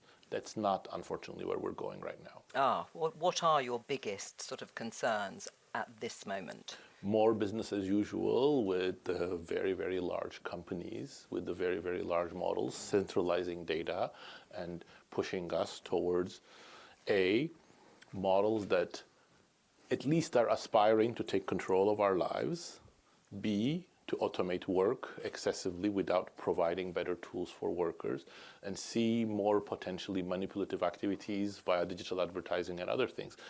I'm not saying those are the only things that are possible.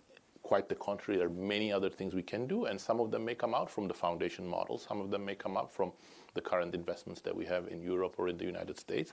But I think the direction of travel is concerning. Right. If I may jump in, one of your major contributions as a researcher was to demonstrate first theoretically and then more empirically that technical change is directed and that there is no such thing as technological progress that would spontaneously provide for the best or sort of go down the path of maximizing welfare.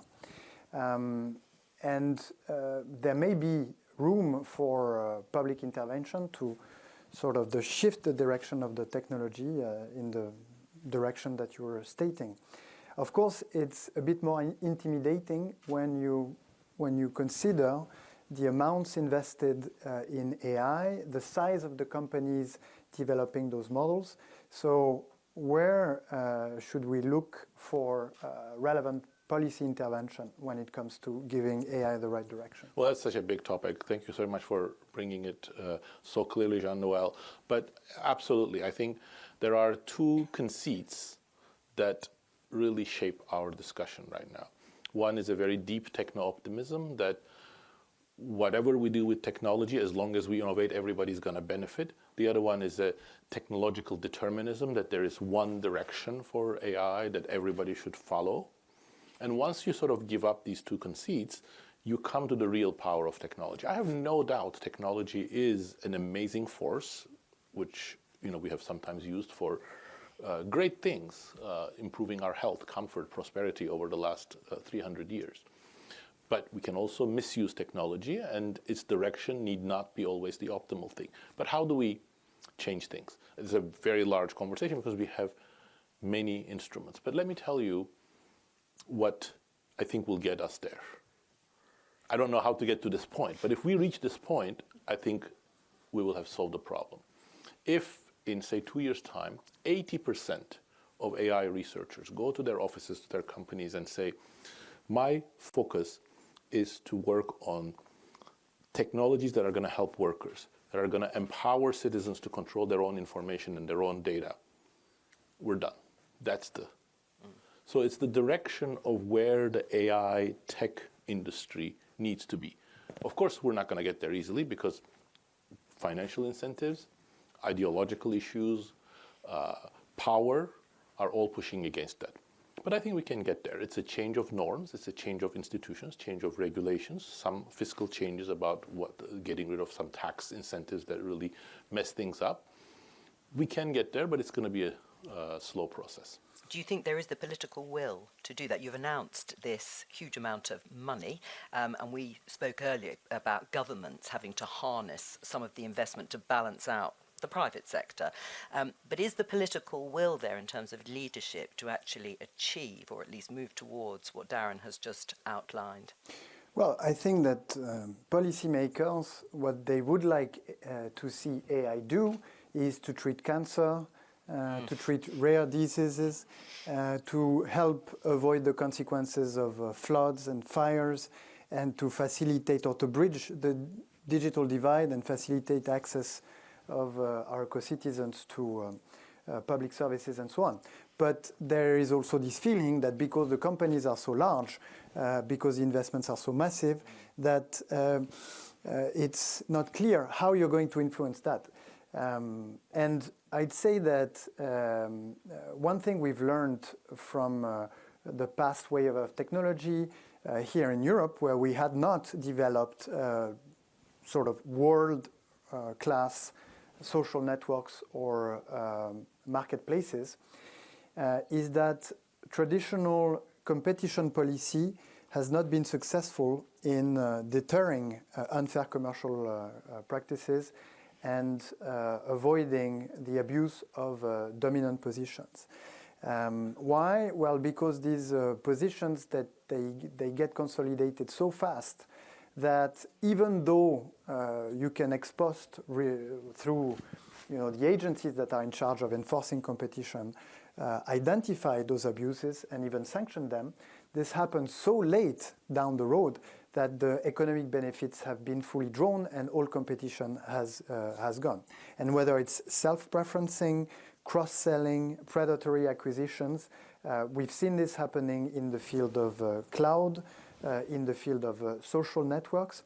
And we've actually started to take action in Europe by designing a new policy. It's called the Digital Markets Act that came into force in 2022. And that takes an opposite sort of stance from traditional competition policy, but by stating that certain behaviors are forbidden ex ante. So it's basically not the competition agency that's going to check and enforce ex post, but it is forbidden ex ante because of the speed at which those positions can be formed. Of course, this is a brand new regulation. There are investigations ongoing, and we'll see how far we can go. But I'm not sure that even those rules will be sufficient, and that's why part of this summit is also promoting, as far as AI is concerned, open source and open environments as a norm, because this can natively, so to speak, organically prevent the foreclosure of markets and the formation of dominant positions. Well, and not to oversimplify what has been discussed here and earlier this afternoon, but this idea of regulation, to make it open, fair, to ensure that it is for the common good, some of our panellists here have said, but please remember, companies have to make profits. Companies want to innovate, and sometimes regulation can, yes, aid, but it can also stultify. I mean, how do you... 100%, 100%. You know, Europe needs to be an innovator in AI. You cannot just be a regulator. But what Jean-Noël emphasizes is so important. You know, there is one kind of regulation that pretty much all economists agree is good, is antitrust. Prevent monopolization of markets. The world and Silicon Valley still thinks of itself as those scrappy innovators working in garages, disrupting established businesses. Well, it is the most concentrated industry in the world. And it has become like this not just because of amazing innovation. Yes, Google is an amazing innovator. Not just because there is some economics of data or networks that says big is better. Yes, there is some of that.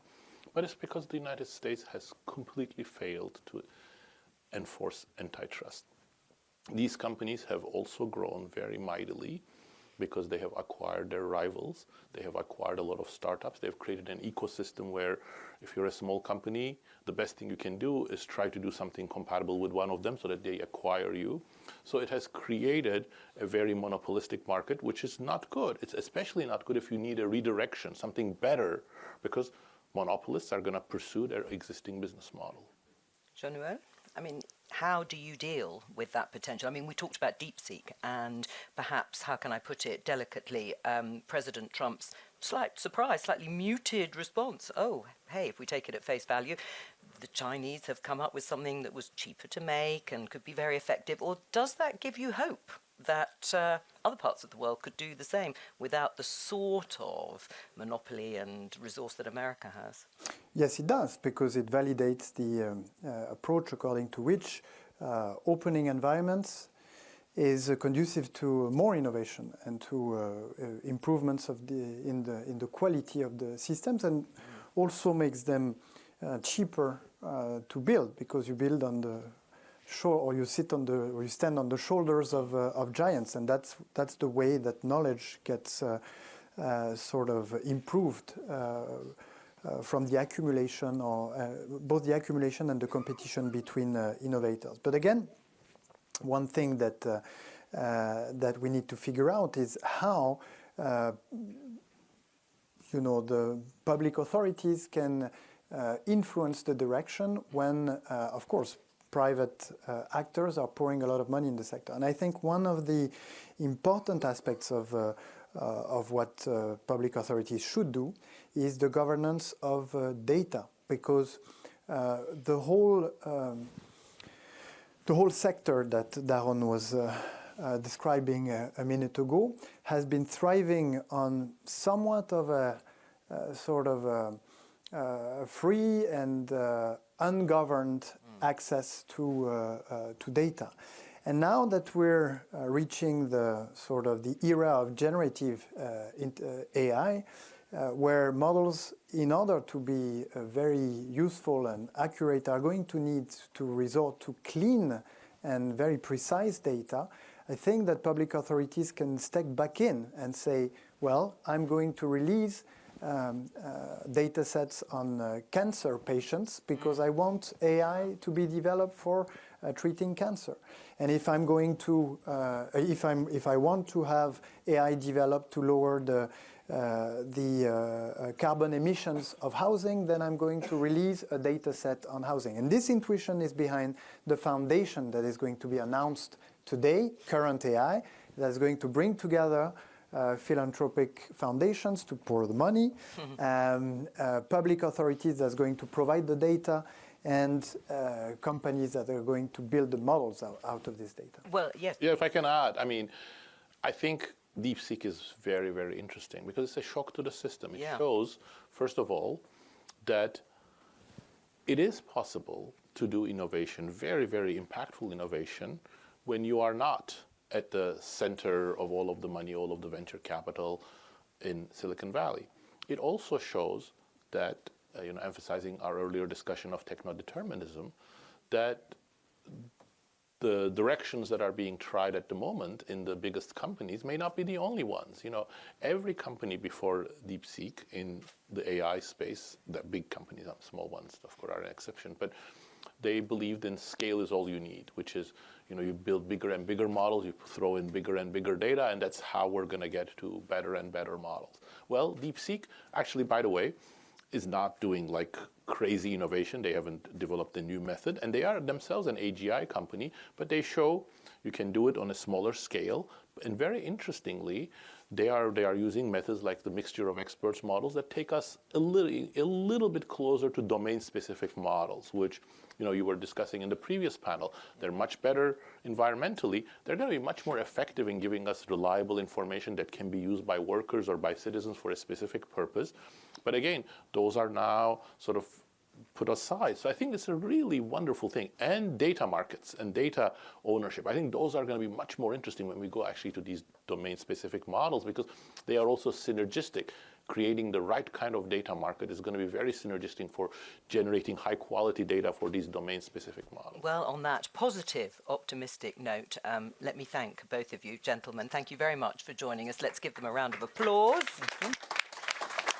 And I have a big announcement to make. Well, it's not really my announcement, but to say that at 5:30, so you've got time, President Emmanuel Macron is going to be addressing the conference at NEF. And I hope you know exactly where that is. And if not, follow this man here.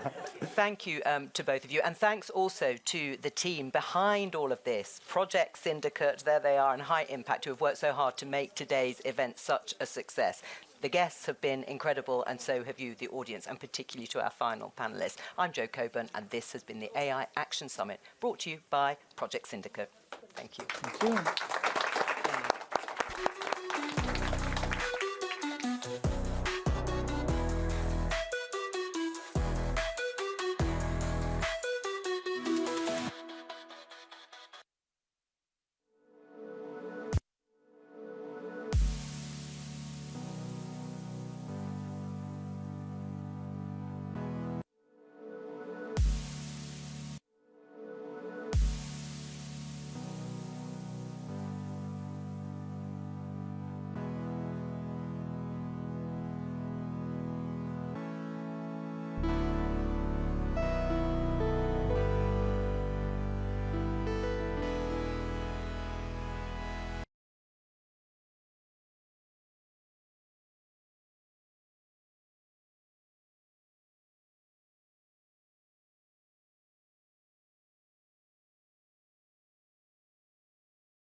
It's been a busy, consequential year in France. The Olympics, Notre Dame, and now along with the government of India, Prime Minister Modi, organizing this AI summit, where more than 100 countries are represented. Civil society leaders, government leaders, entrepreneurs. We've seen some of their incredible work today. And they're here to discuss and to share their progress on the hardest issues in AI. Climate change, open source, maybe the biggest issue. How can AI and the tools created with AI make the world more equal, not less? And the goal of this is action. It's the AI Action Summit. So on that note, I'd like to bring up and introduce and give a warm welcome to our final speaker, the President of the French Republic, Emmanuel. Merci beaucoup. Bonjour.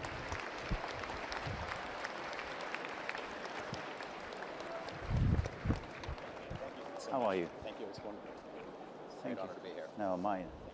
Bonjour, mesdames et messieurs. Je ne sais pas combien il y a de francophones et d'anglophones. Je vais peut-être dire, I will say just a few words in French, if you allow me, and I will switch into English. But d'abord, je veux vraiment remercier mesdames, messieurs les ministres, mesdames, messieurs les commissaires, chefs d'État, de gouvernement, entrepreneuses, entrepreneurs, investisseurs. Très heureux de vous retrouver ici. Merci au Grand Palais de nous accueillir. Et au fond, ce sommet pour l'action sur l'intelligence artificielle, c'est la conviction que nous avons en France dans le progrès. Ce lieu a été fini en 1900, au moment de grandes conquêtes industrielles où la France, l'Europe embrassaient une ère de progrès. Et je crois que c'est exactement ce dont nous avons besoin et ce en quoi nous croyons aujourd'hui. Et donc l'IA, c'est d'abord une formidable révolution technologique et scientifique pour le progrès et au service du progrès. Et donc, c'est d'abord évidemment de la technologie, de la science, l'amélioration des tas de recherches, transformation de beaucoup de secteurs, mais notre conviction, c'est que ça doit se faire au service de l'humanité. Et donc pour vivre mieux. La deuxième chose, c'est un grand message de fierté.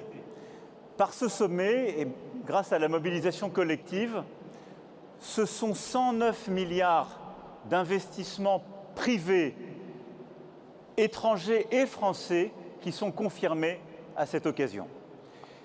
Et donc bravo à vous tous, parce que c'est votre engagement collectif.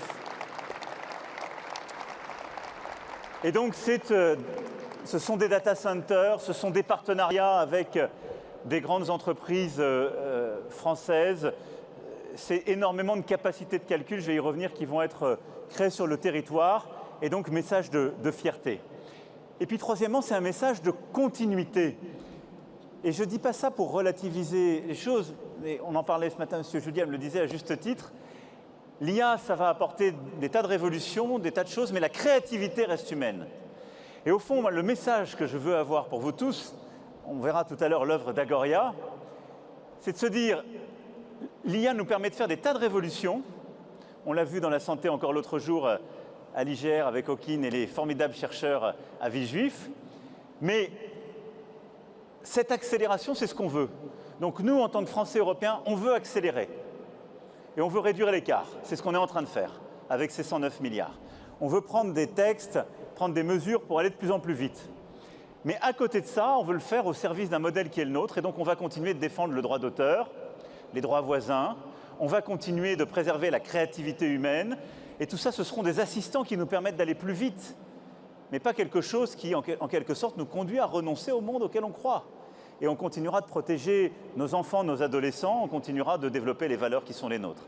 Et je crois que cette IA au service de l'humanité, c'est aussi ce en quoi on croit très profondément avec le Premier ministre Modi, et c'est pour ça qu'on a voulu ensemble, avec l'Inde, co-présider ce sommet. Now I will switch into English, just to say a few words. Thank you very much for your commitment, your presence, and your trust.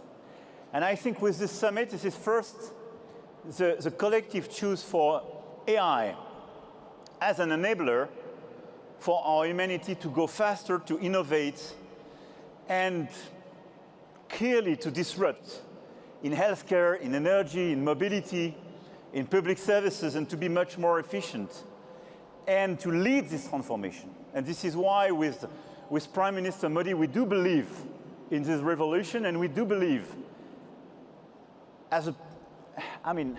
in our capacity together to work in an open world, whatever the geopolitics will be. Meaning to work with the US and the great US players, and a lot of them are here today, and this is a great pleasure for us, investors, companies, startups, to work with China, and a lot of them are here, India, and the whole world. And second, we want to clearly use AI as an accelerator of a lot of innovations to have a better life. Now, the key message for me tonight with you, and we will revert with the head of state and government tomorrow on a lot of issues about how to have a smart regulation, how to have to protect public interest and so on, is why you have to choose Europe and France for AI. And this is exactly what this summit is about. Now, today and tomorrow, 109 billion euro of investment will be confirmed for France for the years to come. And this is a great amount of investment. And if you compare with some big recent announcements made in the US, it's at the right scale. This is exactly the same if we compare France to the US as a market. But this is because we have clear assets, and we want to accelerate and leverage on these key elements. First, we have talents. A lot of them are in this place today. Probably we have one of the best tradition of education and training in France. We train a lot of talents. We increased during the past few years. We have 40,000 per year data scientists specialized on AI, and we will go to 100,000 per year. And thanks to the announcement made during the summit, we will accelerate these programs, and we will have research shares, a lot of common initiatives, public and private, with Saclay, Grenoble, Marseille, Paris, and so on, in order to leverage on this advantage and to go faster and faster. And what we want to do is to educate and train much more. But we want to keep these talents, and we want to train the whole economy. And I want to thank all the entrepreneurs and their representatives here, because this is a large-scale initiative we are working on in order to leverage on this issue. This is the first revolution, and where France has a clear advantage. Second, clearly, this is how to have much more data centers. And we are back in the race now. Why? Because in order to do so, you need chips. We start to accelerate the program. France is part of the European countries manufacturing chips. We will build new partnerships with American and Asian players in order to manufacture more chips and secure our capacities. You need available spaces and energy. And here I want to showcase what is a great advantage of France. We have available land. We worked very hard with the local authorities, and I want to thank the regions present here. We identified 35 sites available. And the most important for me, we have low carbon pilotable available energy. And this is unique if you compare with the rest of the world. Because we have a model of production based on nuclear energy, which means that more than 75% of our electricity is produced by this nuclear energy. It's pilotable, it's low carbon, and we produce more than what we use. Last year, we exported 90 terawatt-hour, 90, which means we can localize a lot of data centers on top of what we need in terms of electricity for our own companies, our own households. So it's very important in this world where I have a good friend in the other part of the ocean saying, drill, baby, drill. Here, there is no need to drill. It's just plug, baby, plug. Electricity is available. You can plug, it's ready. And I can tell you, we will go fast and very fast. Here we are committed to go faster and faster and to deliver this energy and these available sites. The fourth point is this ecosystem and how to work better between the large corporates, the different verticals, and AI. And today, Peugeot and Citroën finalized an agreement with Mistral. Today, a lot of our big players finalized agreement with our own solution. I think having more and more cooperation between our large corporates and this innovation is very important. And this is why I do urge the European players to buy European, not because we don't want to buy American or Asian, I want to reassure you. But guess what? When you are in the US and China or India, when you have a very good solution made at home, you prefer this one to the other one. And this is a good reflex. And having this ecosystem is very important. We have the best ecosystem in Europe, in France, and we want to leverage on this summit in order to go faster. And this is why a lot of French companies as well announced very, very big investments in order to accelerate this cooperation with public labs, with startups and so on, and it's extremely important. So having this ecosystem is absolutely key, and we will as well accelerate on this issue. My last point is about adoption and acceleration. And in this issue, we improved with the two first AI strategy, the way to innovate on healthcare, mobility, energy, and we will accelerate in these different fields with AI.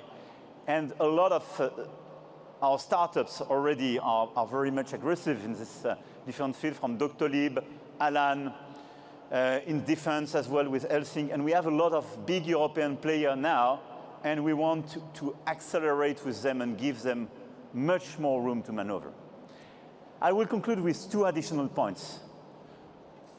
Based on the success of this summit, because we are back in the race thanks to this 109 billion of investment, and because we are in this situation to clearly trigger a European move, we want to accelerate on two things. One, more Europe. For me, this summit is not just the announcement of a lot of investment in France. It's a wake-up call for a European strategy. Tomorrow, President von der Leyen will announce the European AI strategy, and it will be a very important occasion.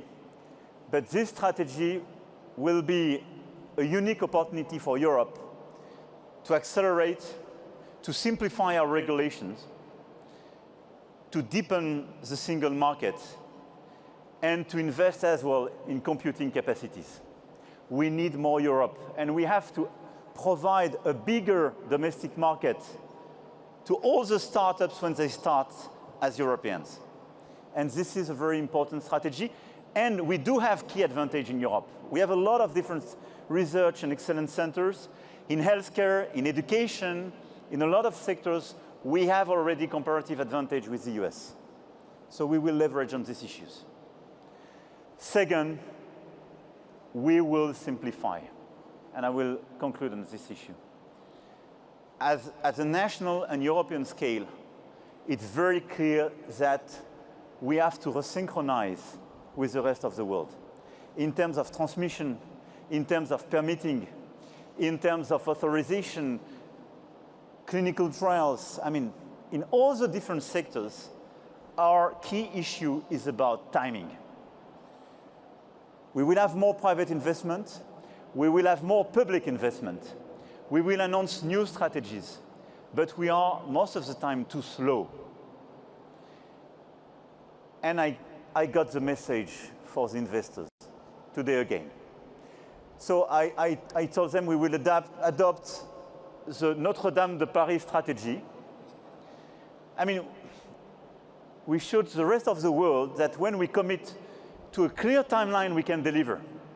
You decide, you streamline all the procedures, somebody is in charge, and you deliver.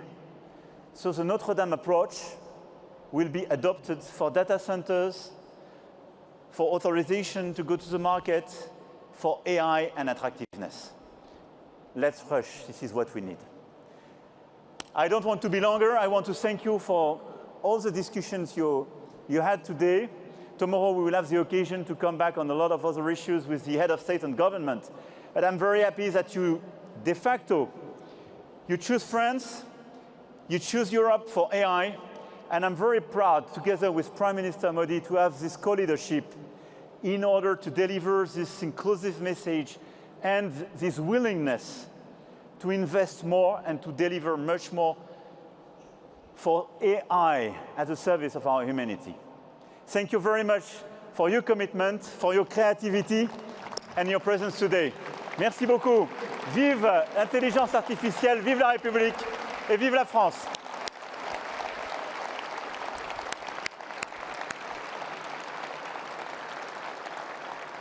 Merci beaucoup. Et je crois qu'on a une œuvre maintenant. Agoria va nous la présenter ou la lancer.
Évidemment, c'est un coup incroyable à l'héritage impressionniste qui est au musée d'Orsay. Merci, et je trouve que dans ce lieu, c'est la parfaite synthèse de ce qu'on disait.